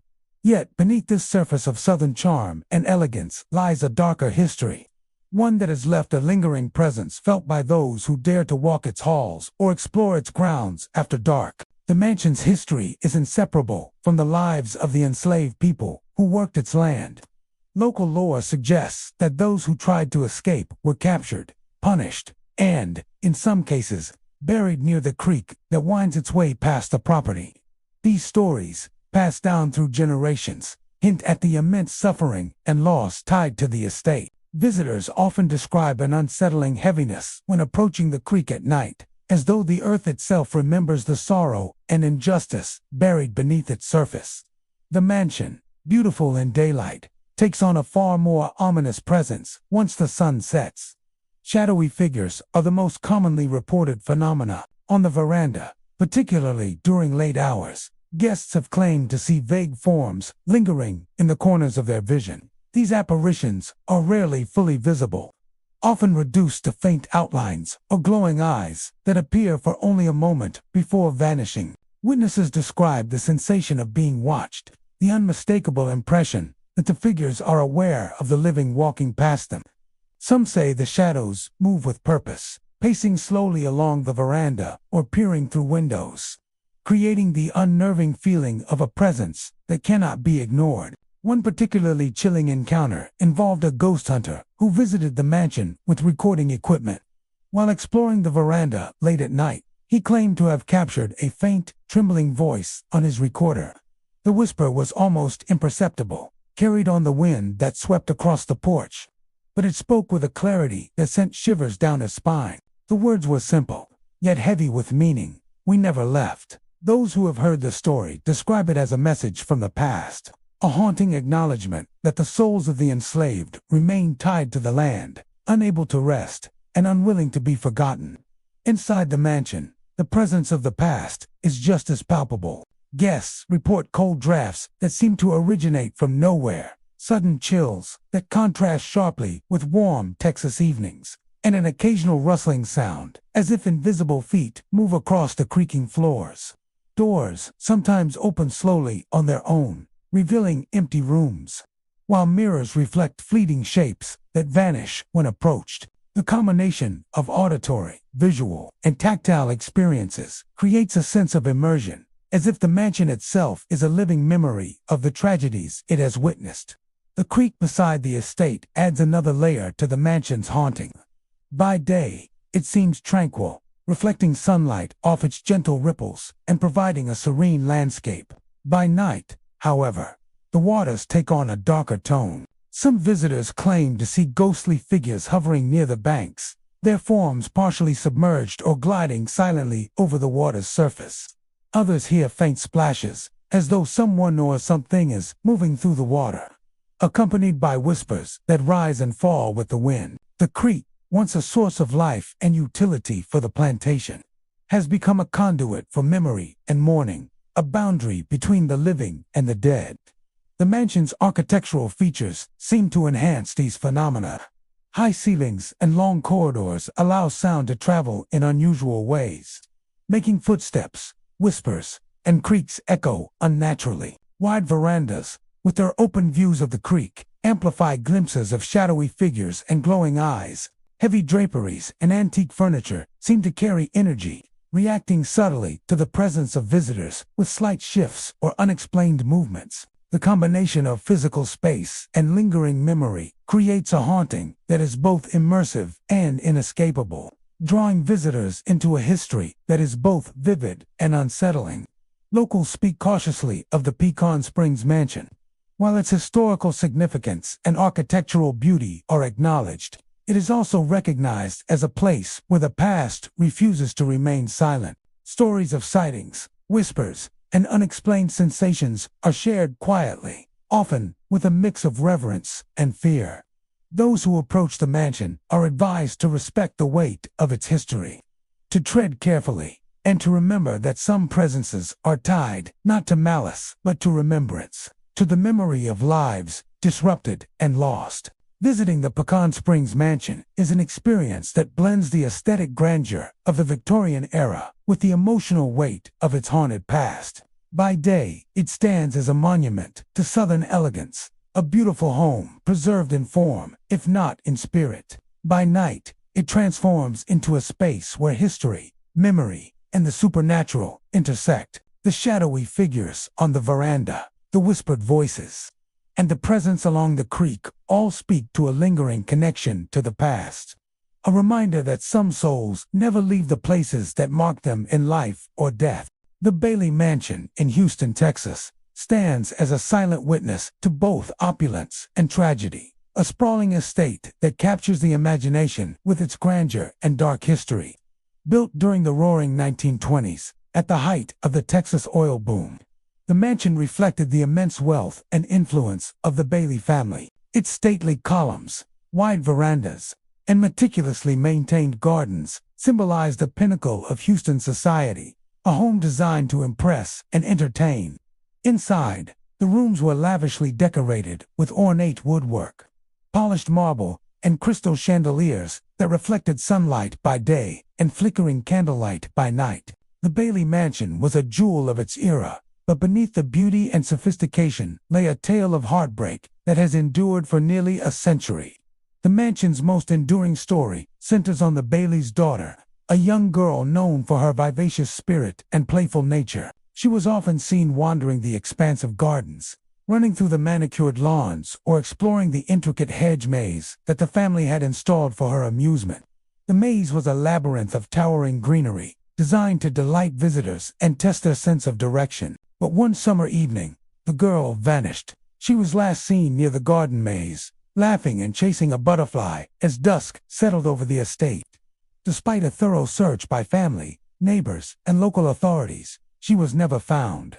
Her disappearance cast a shadow over the Bailey family, whose fortunes would soon unravel alongside their grief. Since that summer evening, visitors and caretakers have reported eerie phenomena throughout the grounds, particularly near the garden maze. The most commonly described occurrence is the faint, unmistakable sound of a young girl's laughter, drifting through the fog that often settles in the estate's gardens during warm evenings. It begins softly, playful, and innocent, echoing between the tall hedges. Guests who follow the sound are often met with nothing, the laughter vanishing as quickly as it appeared. Those who experience it describe a feeling of being watched, as if the girl's spirit lingers near the pathways and hidden corners of the maze, forever replaying her final moments in the world of the living. The mansion's haunted aura is not limited to auditory phenomena. On certain nights, especially when the wind sweeps through the gardens, guests report that the laughter takes on a darker, more chilling tone. What begins as giggling can suddenly transform into terrified screams, echoing off the hedges and reverberating into the house itself. The sudden shift from joy to terror unsettles even the most skeptical visitors, creating an atmosphere of palpable tension. Some say it is the girl's spirit, reliving her fear and confusion, trapped between life and death, unable to leave the estate that defined her short existence. Inside the mansion, the haunting extends to the upper floors and hallways near the windows that overlook the gardens. Staff and visitors report hearing faint footsteps and the occasional patter of running along the corridors, even when the rooms are empty. Doors to unused bedrooms sometimes open on their own, moving slowly, as if inviting someone to enter or to look upon a presence that cannot be seen. Mirrors reflect fleeting glimpses of a small figure darting across the hallway, only to vanish when approached. These occurrences are subtle, almost delicate, yet their cumulative effect is deeply unsettling. A constant reminder that the mansion is more than a historical landmark, is a space where memory, sorrow, and unresolved tragedy linger. The garden maze itself has become a focal point for paranormal investigation. Visitors claim that the hedges shift subtly, rearranging pathways so that familiar routes no longer lead where expected. Some report seeing the outline of a small figure moving among the greenery, appearing and disappearing in the fog. Others have recorded faint sounds of laughter and whispers on audio devices, which play back as distorted and eerie, confirming what many have sensed but cannot fully explain. The maze, once a place of delight for the Bailey's daughter, now serves as a stage for her lingering presence.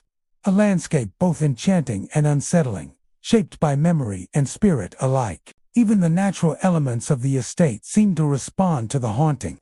Wind patterns carry the girl's laughter and cries, blending them with the rustling of leaves and the sighing of the trees. On misty mornings or fog-laden evenings, the garden appears to shift in size and perspective, enhancing the sense that someone or something moves through it unseen. The mansion, gardens, and maze together form a continuous environment where the past seems to bleed into the present, an immersive and tangible haunting that touches all who visit. Locals speak of the Bailey Mansion with a mixture of awe and apprehension. While the estate's history as a center of wealth and society is recognized, the story of the missing girl has elevated the mansion to a site of legend. Some suggest that the mansion itself mourns its grandiose architecture, preserving not only the memory of the family's rise and fall, but also the presence of the child who vanished. Guides and caretakers advise visitors to approach the estate respectfully, acknowledging both the beauty and the sorrow that permeates its grounds. The Bailey Mansion, with its stately rooms and fog-shrouded gardens, is a place where history and haunting intersect. The laughter drifting from the maze, the footsteps inside empty halls, and the sudden transformation of giggles into screams all serve as reminders of a life abruptly ended and a family forever changed. The mansion endures, a symbol of ambition and tragedy, but it is the girl's lingering presence that gives the estate its unique and chilling character.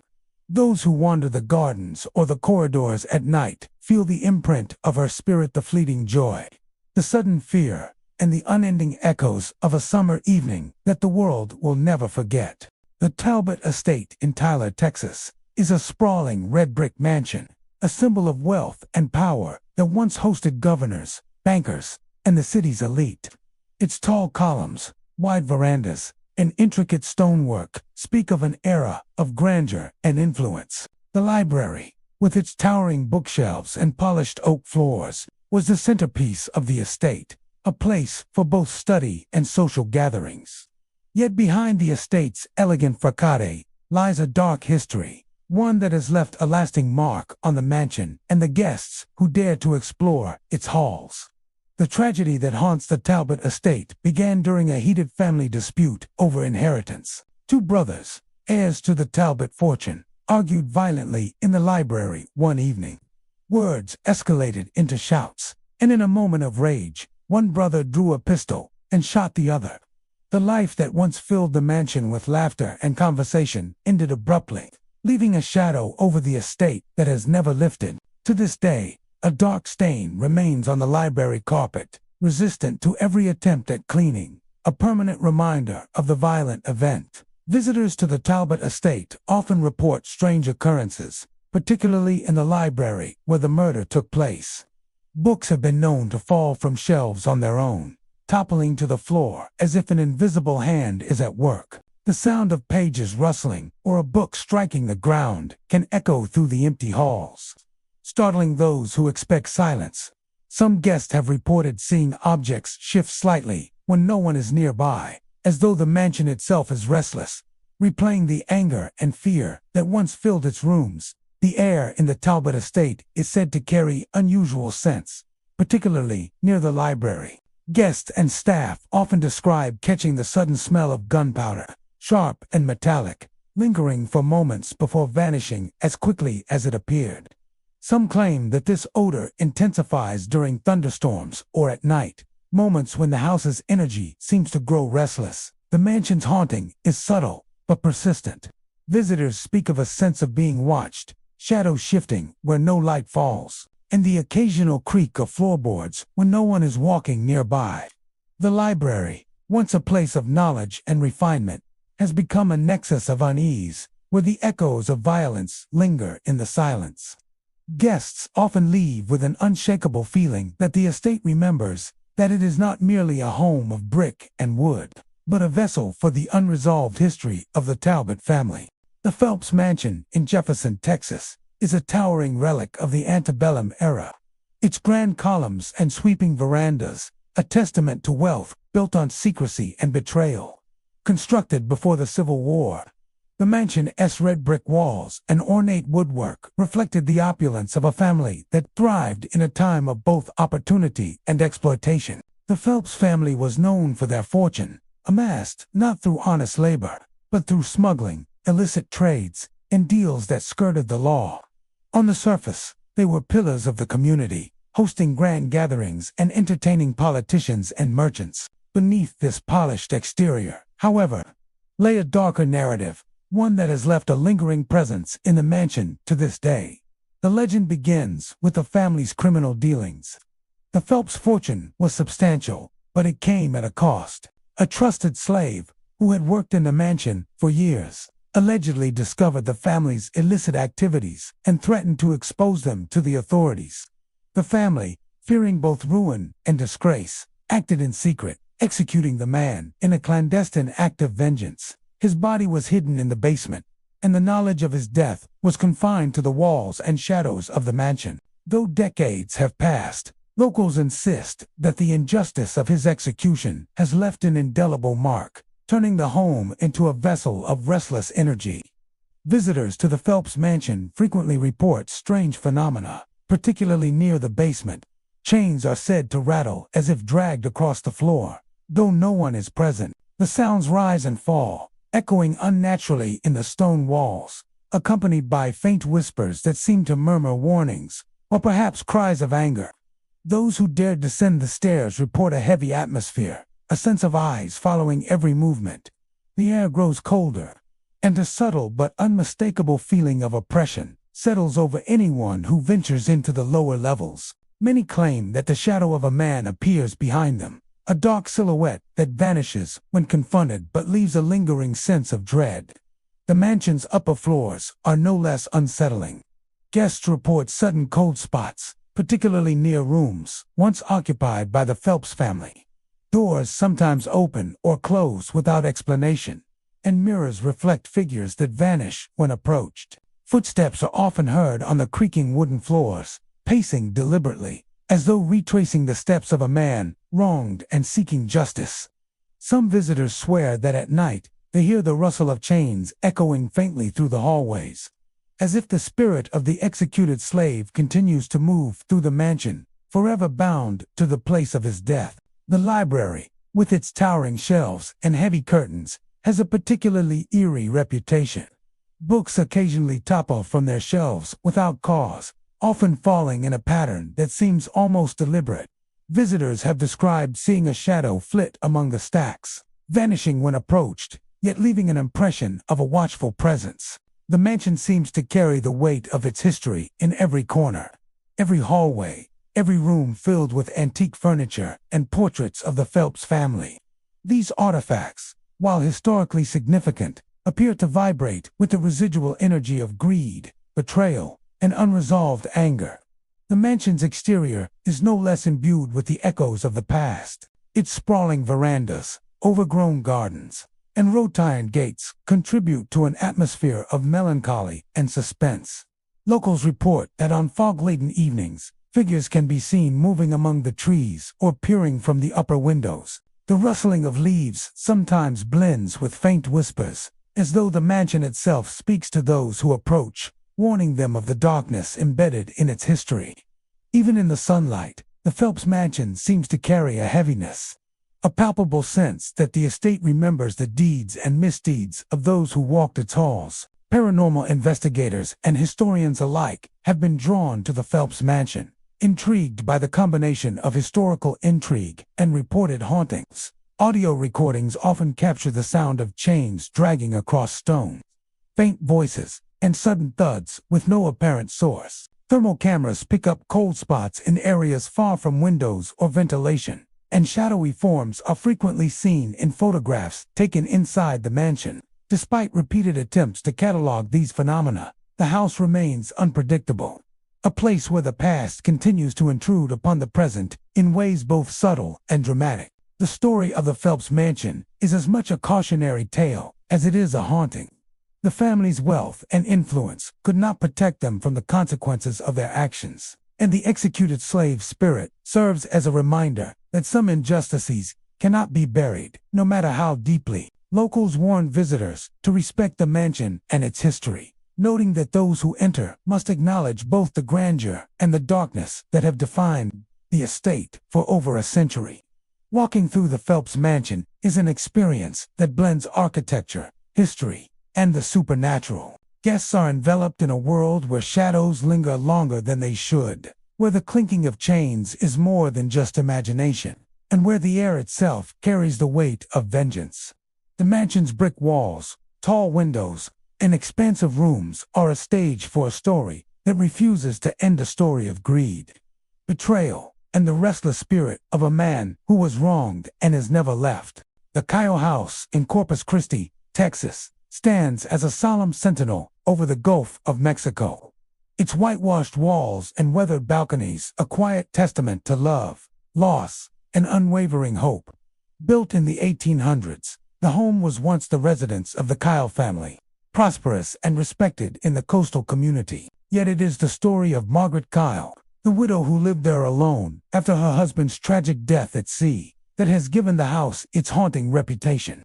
For decades, locals have told tales of her figure appearing on the balcony, a lantern glowing softly beside her, waiting for a ship that never returned. Her story lingers, carried by the winds that sweep in from the Gulf, and it continues to shape the eerie atmosphere surrounding the house. Margaret Kyle was a woman defined by devotion. When her husband, a seasoned sailor, departed on what was meant to be a routine voyage, she waited with quiet determination, tending to the home and the gardens, sending prayers with each passing wave. Days turned to weeks, weeks to months, and eventually, word arrived that the ship had disappeared during a violent storm. Though the community mourned, Margaret refused to accept the finality of his death. She lit a lantern every evening, placing it on the balcony to guide his spiritor, perhaps to signal to the heavens that she was still waiting. Her vigil became a ritual, a daily act of love and grief, and the story of her unwavering hope spread along the Gulf Coast. After her death, locals began to notice strange occurrences at the Kyle house. The figure of a woman, dressed in the attire of the 1800s, is often seen standing at the balcony, her gaze fixed on the horizon where the Gulf meets the sky. The lantern she once carried seems to glow faintly at night, an ethereal light that defies explanation. Witnesses describe a sense of longing that pervades the air, a tangible sadness that makes even the most skeptical visitor pause.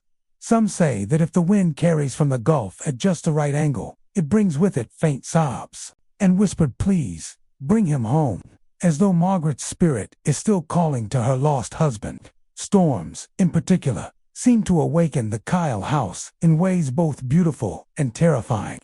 During thunderstorms, lightning casts fleeting shadows across the balcony and the lawn, and the wail of wind through the eaves often resembles the soft cries of a grieving widow. Visitors have reported hearing footsteps on the balcony or along the creaking wooden floors inside the house when no one else is present. Doors swing open or close suddenly, and the lantern's glow sometimes brightens and dims as if responding to the intensity of her sorrow. Even the air carries a distinct, salty temps, mingling with the scent of old wood and the faint aroma of candle smoke, giving the impression that the past has seeped into the present. The haunting is not confined to the balcony alone. Rooms within the house are imbued with the energy of Margaret's vigil. In the parlor, chairs occasionally rock as if someone has just risen, and the soft hum of a lullaby can sometimes be heard drifting from the corners. The dining room shows signs of past life tables set with faint impressions of cutlery, as if awaiting a meal that will never arrive. Visitors describe a presence that is at once mournful and watchful, a spirit committed to her devotion and bound to the house she made her own. Some have glimpsed a flicker of movement in the corners of their vision, only to find the space empty when they turn. It is as though Margaret herself is drifting through the rooms, her eyes still scanning the horizon, still seeking what was lost to the sea. Even those unfamiliar with the Kyle family history sense the poignancy of the place. The house exudes a quiet tension, a mix of melancholy and longing that pervades every creaking floorboard, every shuttered window. The lantern on the balcony becomes a focal point for the imagination, a symbol of love enduring beyond death, a beacon for the spirit who refuses to leave her vigil behind. Local fishermen and sailors, long familiar with tales of Margaret, Kyle will sometimes steer their boats closer to the shore on stormy nights, claiming they can see the faint glow of the lantern and hear a soft cry carried across the waves. The Kyle house, while a private residence, has become a symbol of the power of memory and the persistence of the human heart. Unlike haunted houses driven by anger or vengeance, this estate is haunted by devotion, a lingering hope that refuses to die. Its story has been passed down through generations, whispered among locals, and told to visitors who come seeking both history and the thrill of the supernatural. Those who encounter the spirit often describe a mix of emotions, sadness, empathy, and are recognizing that some attachments are too powerful to fade with time. The mansion itself remains a striking presence against the Gulf Coast skyline, its architecture a blend of elegance and practicality, designed to withstand coastal storms. Yet even the strongest materials cannot shield against the imprint of human emotion. The wind, the rain, and the waves seem to interact with the spirit of Margaret Kyle, carrying her cries, her longing, and her eternal vigil into the world beyond the walls of the house.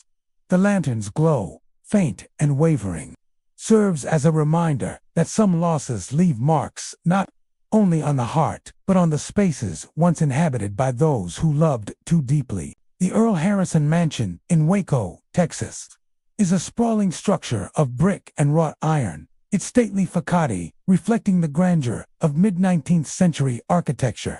Built in 1858, it was a home of wealth and elegance, hosting elaborate balls and gatherings where the city's elite could mingle in luxury. Visitors and locals alike speak in hushed tones about the mansion's haunting, describing strange sights, sounds, and scents that seem to linger long after sunset. The mansion's most notorious legend revolves around the lady of the house, a woman known for her beauty and charm. Rumors circulated that she had taken a secret lover, a liaison that defied social conventions and threatened the delicate veneer of respectability the family cultivated. The affair, once discovered, ignited fury and jealousy that culminated in a violent confrontation. One fateful night, the betrayal ended in murder.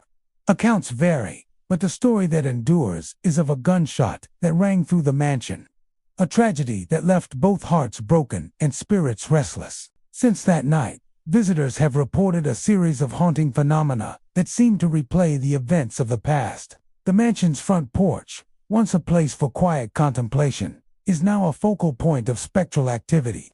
Guests frequently hear the sharp click of a woman's heels on the wooden boards, approaching with measured steps. The sound is deliberate and distinct, echoing through the night as if retracing the path of the lady herself. Those brave enough to investigate often feel a chill, a sudden drop in temperature that raises goosebumps and heightens the sense of anticipation. The auditory hauntings do not end at the porch, yet no living person appears, and the air remains empty, save for the lingering tension of history. The mansion seems to replay that fatal night in a continuous loop, allowing those who enter a glimpse into the sorrow, rage, and finality that mark the events of the past. What makes the Earl Harrison Mansion's haunting uniquely vivid are the scents that accompany the sounds. After the click of heels, the door slam, and the gunshot, a distinctive mixture of roses and gun smoke fills the air. The fragrance of roses is sweet, yet heavy, a symbol of the lady's elegance and lingering presence. Intertwined with the acrid sting of gunpowder, the scent creates a surreal, almost cinematic experience, a multi-sensory imprint of the mansion's tragic history. Guests describe the combination as hauntingly beautiful, a paradoxical mix of romance and violence that refuses to fade. Inside the mansion, the hauntings extend beyond the porch and front rooms. Footsteps echo through empty hallways, often following visitors as they move from room to room. Mirrors reflect fleeting figures dressed in the attire of the 19th century, their forms dissolving when approached. Windows sometimes rattle even when the wind is still, as if the mansion itself trembles with the echoes of its turbulent past. The lady of the house is said to roam freely, appearing to those sensitive to her presence, sometimes watching silently from the shadows or standing poised at the top of a grand staircase. The library and drawing rooms, once centers of social gatherings, now carry a sense of suspense. Chairs occasionally rock on their own, and objects on tables, candlesticks, glassware, even personal letters seem to move subtly, as if guided by invisible hands. Visitors report sudden drafts and unexplained flickers of candlelight, heightening the feeling that the mansion is alive with residual energy. Those attuned to the paranormal speak of an emotional weight in the room, a blend of longing, anger, and despair that mirrors the turmoil of the lady's final moments.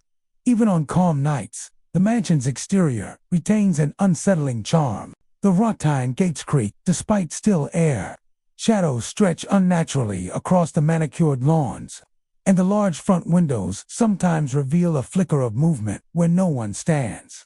Passers-by on quiet streets near the mansion often claim they have glimpsed the silhouette of a woman in period dress on the balcony, a figure who vanishes when approached, leaving only the faint glow of lamplight and the lingering scent of roses. The Earl Harrison Mansion serves as a haunting reminder that beauty and tragedy often coexist. Its grandeur and historical significance cannot mask the violent events that have imprinted themselves on its structure. The combination of auditory, visual, and olfactory phenomena creates a deeply immersive haunting, one that draws historians, ghost hunters, and curious visitors alike. Everyone who enters senses the presence of someone whose life ended abruptly and whose story continues to resonate. For those willing to experience it, the mansion is a portal into the past. The click of heels on the porch, the slam of doors, the gunshot, and the intermingled scents of roses and gunpowder all serve as markers of a story that refuses to be forgotten. The Earl Harrison Mansion is more than a historic residence. It is a living testament to love, betrayal, and the enduring nature of memory. Every creak of the floorboards and every whisper, carried on the wind, reminds visitors that some spirits never leave, that some tragedies echo through time, and that the heart of the mansion beats with the lingering presence of its most tragic resident. The Tarrant Mansion in Fort Worth, Texas, stands as a formidable relic of 19th century wealth and ambition. Its grand columns, ornate ironwork, and sprawling grounds, a testament to the prominence of the family that built it. Constructed to symbolize power and status, the mansion was the pride of the Tarrants, a family whose name carried weight in the city's social and economic circles. For decades, the house functioned as a hub of gatherings, parties, and business dealings, its walls echoing with laughter and music. Yet behind the elegant facade, the Tarrant mansion holds a darker legacy, one shaped by war, mental torment, and the lingering presence of a troubled soul whose story refuses to fade. The haunting of the mansion centers on the eldest son of the Tarrant family, a young man whose life was irrevocably changed by his experiences during wartime. When he returned home, those who knew him noticed a subtle but disturbing shift. Once cheerful and outgoing, he became withdrawn, consumed by unseen forces, and haunted by memories that refused to rest. Soon after, he secluded himself in the attic, the highest and most isolated part of the mansion, claiming to hear voices in the walls. The family, both concerned and fearful of scandal, tried to intervene, but he remained inaccessible, locked away in his upper-floor prison. During his time in the attic, servants and family members reported strange occurrences. Whispers seemed to drift from the attic, even when the windows were closed, and objects on lower floors occasionally moved without explanation. Footsteps echoed through the upper halls at odd hours, carrying a cadence that could not be attributed to anyone walking the mansion's floors. The young man's presence, or perhaps the echoes of his torment, became so palpable that many staff refused to enter the attic entirely, leaving the floor above the main living quarters largely abandoned. The eldest son's seclusion and mental deterioration culminated in tragedy. One night, after weeks of isolation and conversations with unseen voices, he took his own life in the attic. His death left an unshakable shadow over the Tarrant mansion. Those who had been closest to him reported that the air in the house seemed heavier afterward, as though sorrow and confusion had seeped into the very walls. Servants continued to avoid the upper floor, certain that some presence lingered beyond the veil of mortality, and family members, though wealthy and influential, were never able to fully reclaim the house's previous vitality. Even today, visitors to the Tarrant mansion describe an atmosphere thick with unease. The upper floors are often the focus of paranormal reports, though sounds and sensations sometimes seep into the lower rooms as well. Chains dragging across the wooden floors are frequently heard at night, as if heavy objects are being pulled by unseen hands. Soft male whispers, almost inaudible but distinct enough to chill anyone present, are said to repeat a haunting phrase. "They told me to stay." These words, tinged with desperation and obedience, are believed to be the voice of the eldest son, bound by whatever unseen force he claimed to hear in the walls. The mansion's architecture itself seems to amplify the haunting. Tall ceilings, long corridors, and thick wooden beams create echoes that carry even the slightest sound. Shadows play along the ornate moldings, and corners of rooms often appear darker than the surrounding space, as if absorbing light.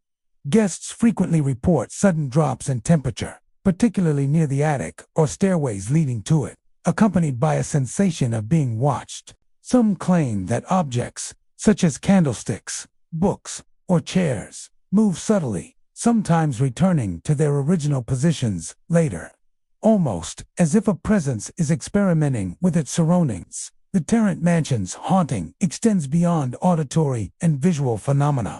Many visitors describe an oppressive feeling, a weight that presses down on the chest, creating a sense of urgency to leave or to proceed with caution.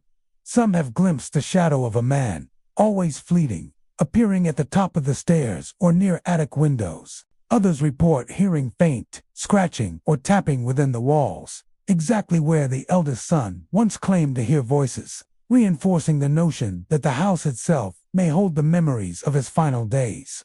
Paranormal investigators have long been drawn to the mansion, intrigued by its combination of historical significance and supernatural activity. Audio recordings often capture unexplained whispers, chains dragging, and footsteps where no one is present. Thermal imaging sometimes reveals cold spots along the upper floors, particularly around the attic. Photographs occasionally show dark, human-shaped silhouettes that vanish upon closer inspection, further cementing the mansion's reputation as a space haunted not by anger, but by sorrow, obedience, and unresolved trauma. The Tarrant Mansion is a reminder that wealth and grandeur cannot shield a home from the echoes of tragedy. The story of the eldest son illustrates how grief, isolation, and unseen forces can intertwine, leaving marks on both the living and the structures they inhabit. The dragging chains, the whispered phrases, and the lingering cold spots are physical manifestations of a story that refuses to be silenced, echoing across generations in the spaces once filled with laughter, power, and human ambition. Visitors who enter the Tarrant Mansion often leave with a mixture of awe and unease, sensing the weight of history pressing down in every room, corridor, and stairwell. Every chain that drags across the floor, every whisper that curls through the halls, and every shadow glimpsed from the corner of the eye is a reminder that some presences are rooted not in anger, but in sorrow, bound to the spaces they inhabited in life.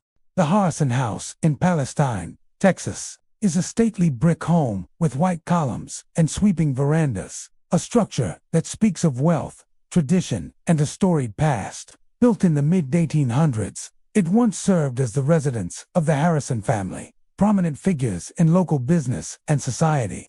To the casual observer, the house exudes charm and southern elegance, a well-maintained relic of another era. Yet beneath its graceful exterior lies a dark and unsettling secret, one that was hidden for decades and only came to light through accidental discovery. The basement of the Harrison house, long considered a storage area, conceals a room whose contents have left visitors and historians alike deeply unsettled, giving the home a reputation for paranormal activity that persists to this day. The hidden room was uncovered during renovations in the 1970s, when workers stumbled upon a wall panel that opened into a small, windowless chamber. Inside were remnants of a world long forgotten, scattered children's toys, faded clothing, and human bones carefully stacked in one corner. Alongside these items was a diary, written in spidery handwriting, chronicling events that seemed impossible to comprehend. The diary described strange rituals performed within the house, rituals involving the children of the family and other unknown participants. The words hinted at attempts to communicate with forces beyond human understanding, and passages spoke of voices in the walls, shadows that moved independently, and ceremonies that blurred the line between the living and the dead. The discovery of the hidden room sent ripples of fear and curiosity through the local community. Scholars and paranormal investigators were drawn to the Harrison house, seeking to understand the intentions behind the room and its artifacts. Yet the house itself seemed to resist explanation. Lights in the basement flickered without electrical cause, plunging the dark space into moments of near-complete darkness, before suddenly illuminating again. Visitors reported cold spots that seemed to follow them from room to room, particularly near the walls of the hidden chamber. Some even claimed to hear the soft, fleeting laughter of children echoing through the vents, and stairwells, a sound both joyful and eerie, as if the spirits of those who once played there had refused to leave. Those who spent time in the house describe an atmosphere heavy with unresolved energy. The air in the basement carries a faint, metallic scent, and the distant echoes of footsteps can be heard even when no one is walking. Shadows seem to shift and stretch unnaturally, often catching the eye before disappearing when observed directly. Guests report feeling the weight of unseen eyes upon them, particularly when near the hidden room, as though the very walls of the house remember the events that unfolded decades earlier. Some visitors have claimed to see small figures in period clothing darting across hallways or peering from corners, their presence fleeting and impossible to capture on camera, yet undeniable to those who witness it. The diary found in the hidden room offers glimpses into the psychological state of the house's original occupants. It describes the children as both innocent participants and central figures in the rituals, and the author of the entry's rites of obedience, fear, and devotion to forces beyond comprehension. Certain passages hint at a family history intertwined with secrecy and occult practices. suggesting that the mansion was not merely a home but a stage for ceremonies meant to influence or communicate with the unseen world. The room itself, small and enclosed, seems to have been the focal point of these rituals. A space where objects, spirits, and intentions converged in ways that still ripple through the house. Visitors have reported that the laughter heard in the vents is sometimes accompanied by the movement of objects. Toys once forgotten on shelves may appear in different positions, chairs rock slightly, and doors open or close without any visible cause. These phenomena occur unpredictably, adding to the sense that the house itself is alive with memory. Those sensitive to spiritual energy describe the basement as densely packed with emotion, an energy both playful and sorrowful, like a collection of echoes trapped between the living world and something beyond. The Harrison house remains a private residence, but its reputation has drawn curious onlookers and paranormal enthusiasts. Even from the outside, the house exudes a subtle tension. The quiet creak of floorboards audible through open windows on windy nights. Locals tell stories of lights flickering behind curtained windows and shadows that do not match the movements of the residents inside. The combination of visible and invisible phenomena has created an enduring legend. The mansion is not simply haunted. It is a place where the past refuses to stay buried, where the echoes of children's laughter bones, long hidden, and rituals performed in secrecy, continue to shape the living experience. In addition to the supernatural reports, the house itself seems to hold a narrative of unresolved history. The hidden room is more than a curiosity. It is a reminder that what is concealed often exerts influence long after it is forgotten. Each flickering light, each whispered echo, and each fleeting laugh suggests a story waiting to be acknowledged. The mansion's architecture, with its thick walls, high ceilings, and intricate staircases, amplifies every sound, every shadow, making the house itself a conduit for memory and energy. Today, the Harrison house stands as both a historical landmark and a site of enduring mystery. Its hidden room, the artifacts within, and the diary's chilling revelations ensured that the mansion's story continues to captivate and unsettle. Guests who visit often speak of the pervasive feeling of being watched, of laughter echoing in empty halls, and of lights that flicker for no reason other than the presence of something beyond the ordinary. The house is more than a home. It is a vessel for the past, carrying the weight of secrets that refuse to remain buried, and ensuring that the children, the rituals, and the echoes of those long gone continue to make themselves known. The McFadden Ward House in Beaumont, Texas, is a grand testament to Southern elegance, a sprawling Victorian mansion with ornate woodwork, towering ceilings, and intricate iron railings. Built in the early 20th century, it once reflected the wealth and refinement of the McFadden family, prominent oil magnates whose social events were the highlight of the city's high society. Visitors would marvel at the crystal chandeliers, polished mahogany floors, and lavish furnishings, all of which spoke of prosperity and taste. Yet beneath the mansion's glittering surface lies a history shadowed by tragedy, a legacy of sorrow and unexplained events that has earned it a reputation as one of Texas' most haunted homes. The McFadden family, despite their prominence, endured a series of personal misfortunes that left the household steeped in grief. Mysterious illnesses claimed loved ones, and sudden deaths struck family members at the height of their lives. Some residents whispered that the family was cursed, their wealth and elegance unable to shield them from the relentless hand of fate. These tragedies left an emotional residue within the mansion's walls, a sense of loss and unease that, according to many accounts, has persisted for generations. Guests touring the McFadden Ward House often report experiences that defy explanation.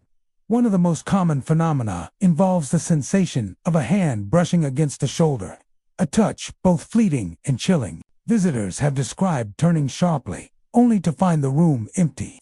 The air still, except for the quiet creak of the floorboards beneath their own feet. Some say the feeling is deliberate, as if the unseen presence is aware of their intrusion, guiding them or warning them to move along. Others experience an inexplicable heaviness in certain rooms, a pressure that seems to press down on the chest and amplify the mansion's already commanding atmosphere. The portraits adorning the mansion's walls are another source of unease. Many are of long-deceased family members, their painted eyes rendered with a realism that unsettles modern observers. Guests often report that these eyes seem to follow them as they move from room to room, a subtle but persistent reminder of the house's living history. In some cases, visitors claim the expressions in the portraits shift ever so slightly, hinting at disapproval or sorrow. Whether a trick of light, shadow, or the imagination, the sensation is undeniable and leaves a lingering sense of being observed in every corner of the house. Staff members who work in the McFadden Ward house recount an array of strange experiences, particularly during evening tours or after hours. A woman's voice is frequently heard whispering, "Get out," a command that carries authority and urgency. It seems to emanate from nowhere, filling rooms with a presence that is palpable yet unseen. Staff describe moments when the whisper is accompanied by sudden chills, doors opening on their own, or lights flickering inexplicably. These events are most common in the mansion's upper floors and long hallways, areas that were once private family quarters and now serve as silent witnesses to the home's sorrowful history. The mansion's architecture contributes to its haunting. Long corridors amplify sound, making even soft footsteps echo as though multiple people are walking. High ceilings and expansive rooms create pockets of air where sounds linger, adding an eerie quality to any noise. In dimly lit corners, shadows shift in ways that seem almost intentional, sometimes resembling figures or faces that vanish when looked at directly. Even the chandeliers, designed to dazzle, can seem ominous at night, their crystals reflecting and refracting light to create ghostly patterns across the walls and floors. The McFadden Ward house has also inspired paranormal investigators, historians, and curious visitors, all seeking to understand the source of its haunting. Audio recordings have captured faint whispers, sometimes forming words and phrases, while thermal cameras reveal cold spots in areas frequented by guests. Objects occasionally move without explanation. A door closes softly behind no one, or a small trinket slides across a table. These phenomena have created a narrative that blends history with the supernatural, offering a glimpse into the lingering energy of a family who experienced so much joy and so much sorrow within these walls. Despite the mansion's haunted reputation, it continues to captivate visitors. Its history of elegance and tragedy creates a compelling contrast, the opulence of the home against the shadows of loss and mystery that linger in every room. Visitors often feel the mansion's presence as a mixture of sadness and caution, a reminder that wealth and grandeur cannot shield against the forces of grief, regret, or unresolved energy. Those who tour the house speak of an intangible awareness, a sense that the McFadden family's experiences remain woven into the very fabric of the home. Even today, the McFadden Ward house is more than a historic landmark. It is a monument to the persistence of memory, the echoes of lives lived and lost, the hand-brushing shoulders, the watching eyes in the portraits, and the whispered commands all suggest that the mansion remembers, that it holds on to fragments of its past with tenacity. Each creak of the floor, flicker of light, or shifting shadow serves as a reminder that some presences refuse to fade, that the sorrow and secrets of those who came before continue to shape the experience of those who enter. The Seeley Mansion in Galveston, Texas, stands as a grand relic of wealth, power, and family legacy. Built by the prominent Seeley family during the late 1800s, the mansion showcases ornate woodwork, sweeping staircases, and towering windows that catch the Gulf Coast sunlight in dazzling displays. Its sprawling halls once hosted lavish gatherings, elegant balls, and formal dinners that reflected the influence and taste of a family that shaped the social fabric of the city. Yet beneath the mansion's polished veneer lies a story of sorrow, tragedy, and lingering spirits, one that has haunted its halls for generations and left an indelible mark on all who enter. Central to the mansion's haunting is the story of the Seeley daughter, a young woman of beauty and refinement, whose life was dictated by the strict expectations of her powerful family. She was betrothed in an arranged marriage, a union designed to strengthen the family's social and economic ties. Though her family celebrated the match, she found herself gripped by despair, unable to reconcile her heart with the life that had been imposed upon her. The young woman's unhappiness grew silently, hidden behind polite smiles and the decorum expected of her. Friends and servants noticed her melancholy, though few understood the depth of her torment. One tragic evening, the despair reached its climax. In a moment of anguish, she leaped from the second-floor window, her life ending abruptly within the walls she had once called home. The fall left an unshakable mark on the mansion, an invisible stain of grief that has never faded. Since that night, the Seeley Mansion has been associated with strange phenomena that hint at the lingering presence of the young woman, a spirit unable to find peace. Guests and staff alike report glimpses of a ghostly figure wandering the halls in a wedding gown, the veil trailing behind her like mist, moving with a slow, sorrowful grace. The sight of her apparition is fleeting, often vanishing when approached, leaving only a cold draft or the faint scent of flowers in her wake. The mansion's staircase, the very spot from which she leaped, is a focal point for paranormal activity. Visitors often hear soft sobs echoing through the stairwell, a sound both mournful and delicate, as if mourning itself has taken residence within the walls. On occasion, these sobs are accompanied by the shattering of glass, as though mirrors or delicate ornaments from the upper floors fall without cause. Guests report an icy chill that follows them up the staircase, a weight on the air that seems to press with sorrowful insistence. The combination of sounds and sensations creates an atmosphere of intense unease, one that even the most skeptical find difficult to dismiss. Beyond the staircase, the mansion is filled with subtle but unsettling signs of its haunted past. Long corridors echo with footsteps that do not belong to any living person, and doors creak open or close without explanation. Furniture seems to shift slightly when no one is watching, and faint whispers can be heard in rooms long empty. Some visitors report catching glimpses of the ghostly bride in mirrors, her reflection delayed or distorted, a reminder that she exists both within the mansion and on the edge of perception. Even the grand windows, designed to welcome the sunlight, sometimes appear clouded by an unnatural haze, as if morning itself lingers in the glass. The Seeley Mansion's haunting is not limited to visual and auditory phenomena. Many who enter describe a feeling of being watched, a subtle but constant pressure, as though the house remembers a tragedy and refuses to let it fade. Guests have recounted sudden cold drafts, inexplicable chills, and the sensation of being followed by an unseen presence. Photographs taken within the mansion occasionally capture anomalies, faint shapes in corners, blurred figures in long hallways, or orbs of light hovering near the staircase. These experiences reinforce the notion that the mansion is a vessel for grief, where the emotional residue of the past continues to manifest in the present. Staff and local historians often speak of the mansion's legacy with reverence and caution. Many choose to avoid the upper floors after dark, aware of the reports of ghostly sightings and strange occurrences. Even during guided tours in daylight, visitors sometimes feel a subtle tension, an awareness that the space is alive with memory and sorrow. The mansion's beauty, with its ornate decor and finely carved wood, contrasts sharply with the emotional weight it carries, creating an unsettling duality between elegance and anguish.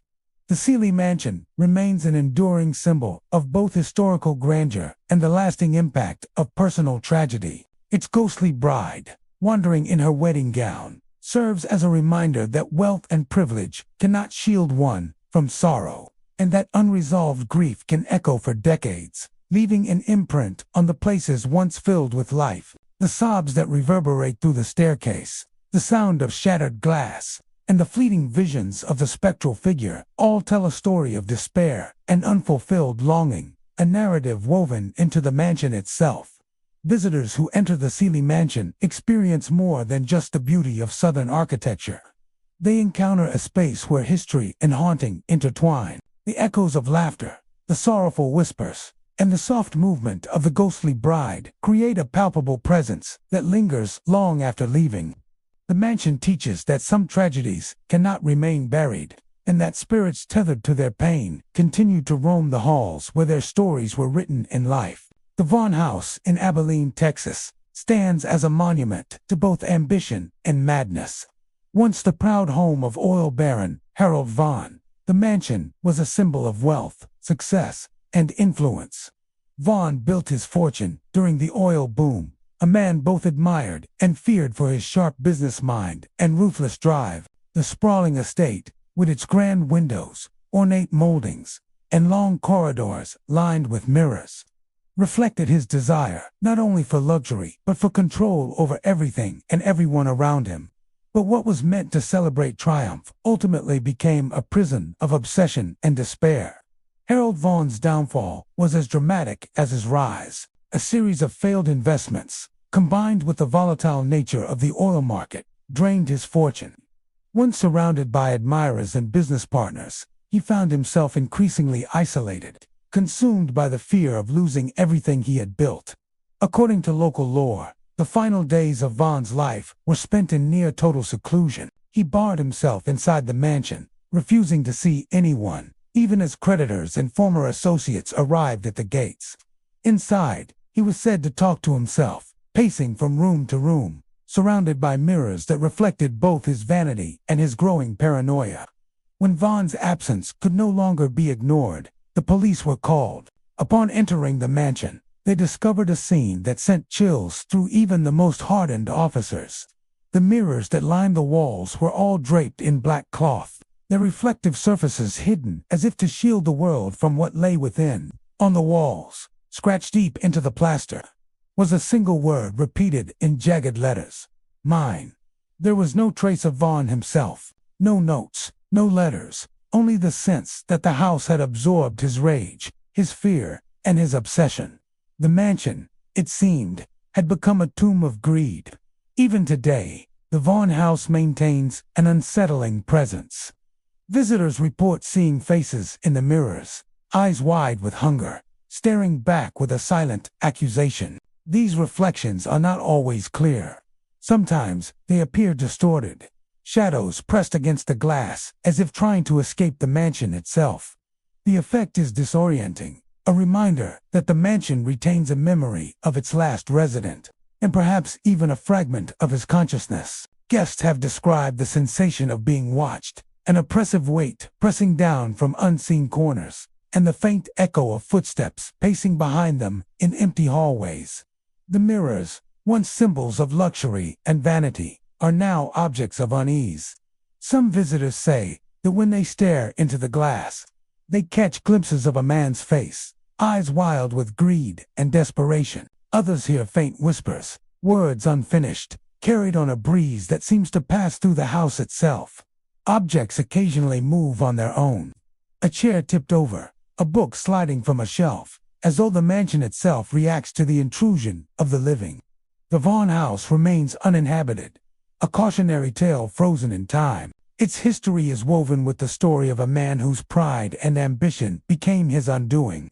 The estate continues to attract curiosity seekers and paranormal enthusiasts, all drawn by the legend of Harold Vaughn and the mirrors that hold more than mere reflections. In every flicker of shadow and every cold draft, the mansion whispers the story of obsession, greed, and a life consumed by the desire to possess. A life that left its mark not only on the walls but on the very soul of the house itself. The Holloway Mansion in Nacogdoches, Texas, sits in quiet majesty among towering pines, their dark needles brushing against the sky and casting long shadows across the estate grounds. Built in the late 19th century, the mansion was a symbol of affluence and refinement. Its wraparound porches, intricate woodwork, and tall windows reflecting the wealth and ambition of the Holloway family. Inside the home was lavishly furnished with velvet drapes, crystal chandeliers, and mahogany floors polished to a reflective shine. The estate seemed perfect, a serene retreat surrounded by the oldest pines in Texas. Yet beneath this beauty lies a history that is unsettling, a story of disappearance, mystery, and the lingering presence of those who vanished without explanation. The Holloway family, patriarch Jonathan Holloway, his wife Eleanor, and their 3 children, were known for their charm, wealth, and social influence. They entertained lavishly, hosting gatherings that brought together the prominent figures of East Texas. The mansion was alive with music, laughter, and the clinking of fine china. But in 1902, something inexplicable occurred. One evening, neighbors reported seeing smoke curling from the chimneys and lights glowing in the windows. Yet when authorities were alerted the next morning, the Holloways were gone. Their home remained as it had been, with dinner still warm on the table, chairs slightly pushed back from the long dining table, and a fire still crackling in the hearth. No note, no footprints, no evidence of foul play, as an empty mansion filled with silence. Since that fateful disappearance, the Holloway mansion has drawn explorers, historians, and paranormal enthusiasts, all seeking to understand the unexplained. Visitors immediately sense a peculiar energy upon entering. The air is thick, carrying a faint scent of old wood, pine, and something indefinably mournful. Many who step into the grand halls report hearing footsteps echoing from the upper floors, though no one is there. The stairs creak as if someone is pacing, and doors open or close gently on their own, moving with a deliberate, measured rhythm. It is as though the mansion is reenacting the final moments of a family that disappeared without warning. One of the most frequently reported phenomena occurs in the music room. A piano, once played during the Holloway's gatherings, seems to have a life of its own. Guests describe hearing the same tune that was played at the family's last dinner, soft yet haunting, filling the room with an eerie sense of nostalgia. Sometimes, the keys move without hands, the sound echoing across the grand chamber and spilling into adjoining hallways. Explorers often pause, frozen by the music, sensing the presence of invisible players seated at the bench, caught in a moment, lost to time. Some claim they can even feel the weight of a small hand on their shoulder, as if one of the Holloway children has reached out from beyond to ensure the music continues. The mansion's bedrooms and hallways are no less unsettling. Shadows linger in corners, their shapes shifting with the flicker of natural light through tall windows. Mirrors sometimes reflect fleeting figures not present in the room, and the temperature can drop suddenly, chilling visitors to the bone. Even objects appear to move on their own. Books slide from shelves, chairs tilt slightly, and a single teacup occasionally teeters at the edge of a table before righting itself. Many who have spent time in the Holloway mansion speak of a feeling that the family is still present, watching and replaying the last night of their lives, trapped in an endless loop. Locals whisper of the land beneath the mansion's sprawling pine grove. Some claim unmarked graves lie hidden among the trees, perhaps connected to the Holloway family or earlier settlers whose stories have been lost to history. The combination of the ancient pines and the mansion's unexplained events gives the estate a heavy, somber atmosphere. Even on bright, sunny days, the shadows of the trees seem to stretch unnaturally, and a quiet that is almost oppressive blankets the grounds. Explorers report a sense of unease the moment they step onto the property, as if the earth itself remembers the events that took place over a century ago. Despite its beauty and historical significance, the Holloway mansion remains a place of caution. Guides and locals alike warn visitors not to linger too long after dark, noting that the spirits of the Holloway family are most active at night, replaying their final hours. Many who have ventured into the mansion describe being overwhelmed by the sensation of being part of a scene they cannot change. Participants in a story that has been frozen in time. The music, the footsteps, and the occasional whispers create an immersive haunting, one that feels personal, intimate, and chillingly real. The Peterson House in El Paso, Texas, perches on a quiet hill, its stately silhouette outlined against the sprawling city lights below. Built in the early 1900s, the mansion was grand yet imposing, a reflection of the ambition and daring of the Peterson family. Its stone walls, wide verandas, and tall, shuttered windows gave the impression of elegance and permanence, a fortress atop the hill. But behind the mansion's facade of wealth and refinement lies a darker history, one soaked in blood, secrecy, and the lingering cries of those who met violent ends within its walls. During the Prohibition era, the Peterson family became notorious in El Paso for their involvement in illegal liquor trade. The mansion itself served as the nerve center of their operations. Hidden beneath the grand home were tunnels and secret compartments, cleverly constructed to transport barrels of whiskey and gin without attracting attention. The labyrinthine passages extended far beyond the cellar, connecting to nearby properties and allowing the family to move contraband under the cover of night. To the Petersons, the house was more than a home. It was a fortress, a vault, and a sanctuary for their illicit enterprise. The wealth and notoriety that Petersons gained, however, attracted attention from less scrupulous elements. Rival gangs, jealous and hungry for control of the lucrative trade, began to target the family. Tensions escalated, threats were made, and soon the hilltop mansion became a battlefield. One fateful night, a violent confrontation erupted in the cellar. Witnesses say the rival gang broke in, catching the Peterson family unprepared. The ensuing massacre was brutal, leaving the cellar walls painted in blood. The echoes of gunfire and screams resonating through the stone corridors. The family was decimated, and the mansion was abandoned in the immediate aftermath, left as a silent testament to the violent struggle that had taken place. Today, visitors to the Peterson house describe an atmosphere heavy with dread. The cellar, the heart of the mansion's dark history, is a place many dare not enter. Those who do speak of a damp chill that settles in their bones, the musty smell of mold mingled with the unmistakable metallic scent of iron, as though the walls themselves still bleed from the events that occurred over 90 years ago.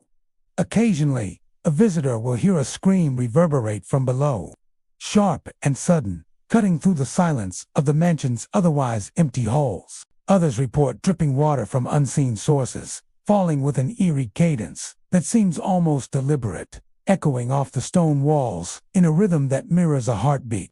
The mansion's upper floors offer little reprieve from its haunting reputation.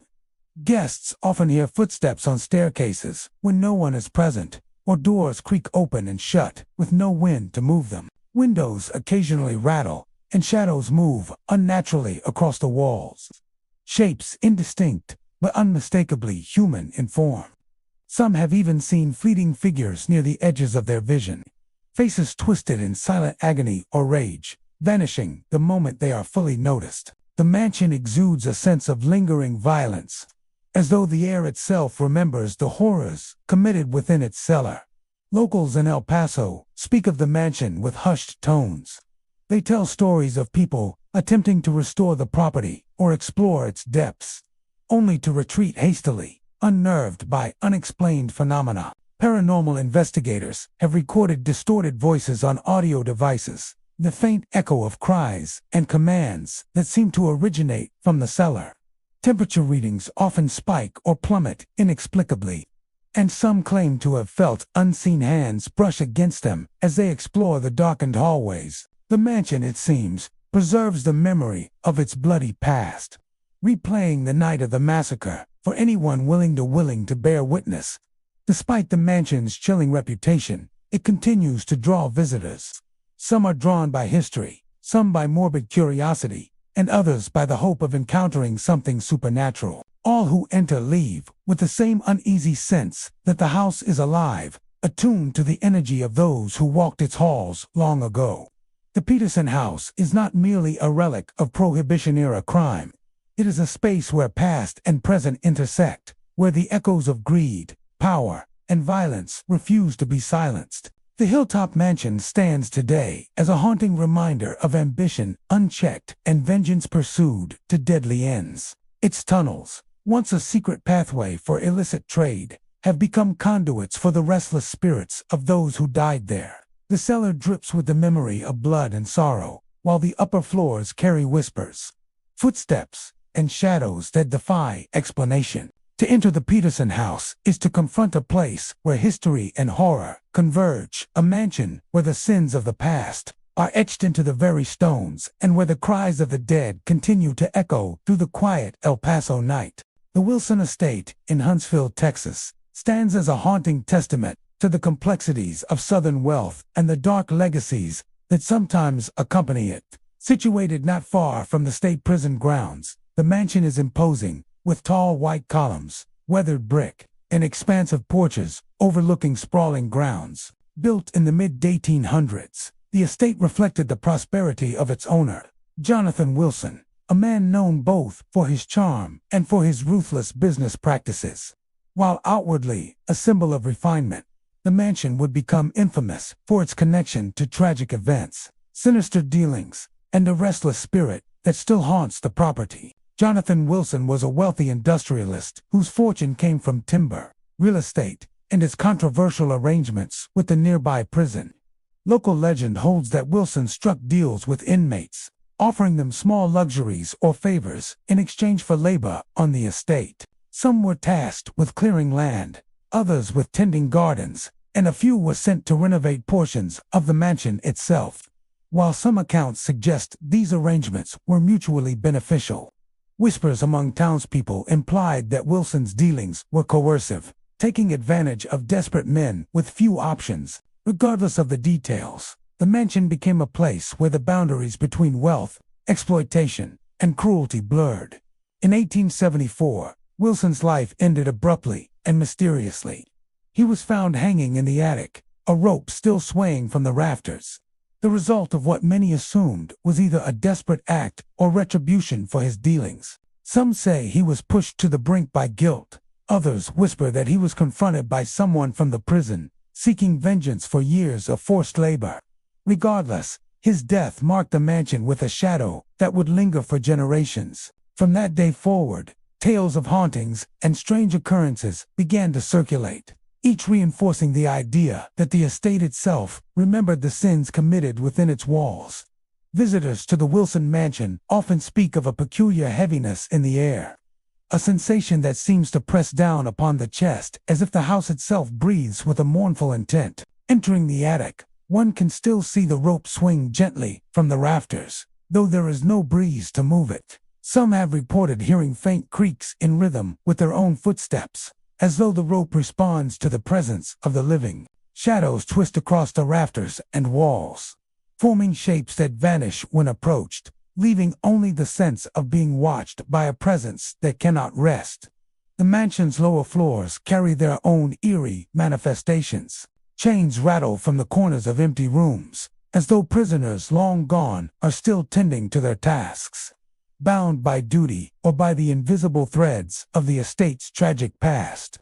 Footsteps echo through hallways, sometimes pacing, sometimes marching in sudden bursts, suggesting the phantom movement of men who once labored on the estate. Doors creak open on their own, often accompanied by a cold gust that chills visitors to the bone. Some have reported glimpsing figures at the edge of their vision, a man in a top hat, pale and rigid, or shadowy forms moving across the grand halls, vanishing when directly looked at. The gardens and grounds around the mansion are not exempt from the haunting. At night, the wind seems to carry whispers, indistinct and mournful, threading through the tall pines and along the stone pathways. Those who linger near the old service areas claim to hear the faint clinking of tools and chains, as if echoes of labor from a bygone era have been etched into the land itself. Visitors often feel an invisible presence guiding them or brushing past their shoulders, the sensation fleeting but unmistakable, leaving a lingering sense that the estate remembers everything that has passed within its walls. Paranormal investigators and curious explorers alike have ventured into the mansion, hoping to capture evidence of its restless spirits. Some have recorded faint voices on audio devices, whispers, groans, and even low moans that seem to emanate from the attic or the long-forgotten service corridors. Temperature readings fluctuate unpredictably, dropping sharply in certain rooms or along hallways, reinforcing the idea that unseen forces are at work. Photographs sometimes capture inexplicable shadows or light anomalies, shapes that resemble figures watching from the corners, their forms indistinct but unmistakably human. The Wilson estate remains a powerful reminder of how wealth, power, and cruelty can leave lasting marks.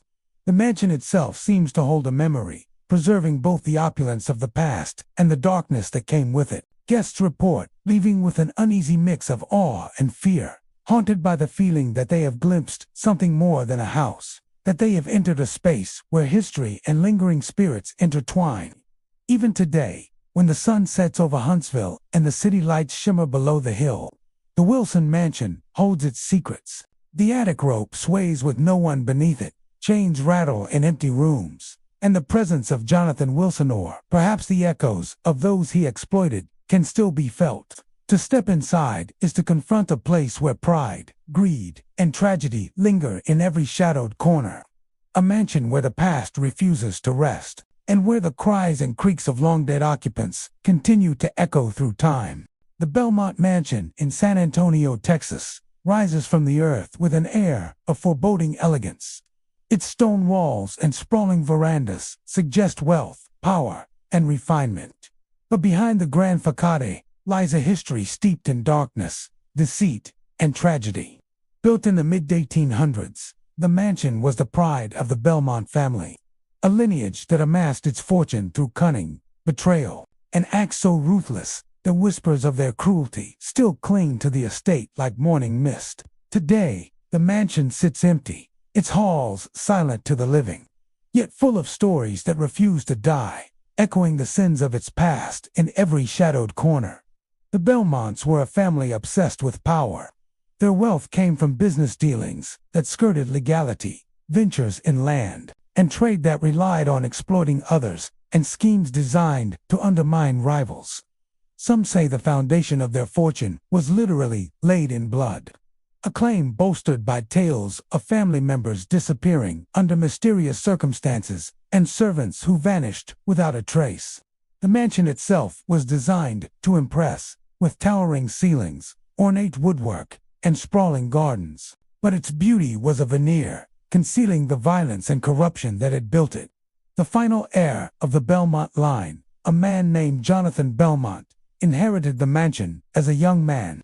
Unlike his predecessors, he struggled to maintain sanity under the weight of his family's legacy. Neighbors recall seeing him wandering the halls in the dead of night, muttering to the walls as though in conversation with unseen guests.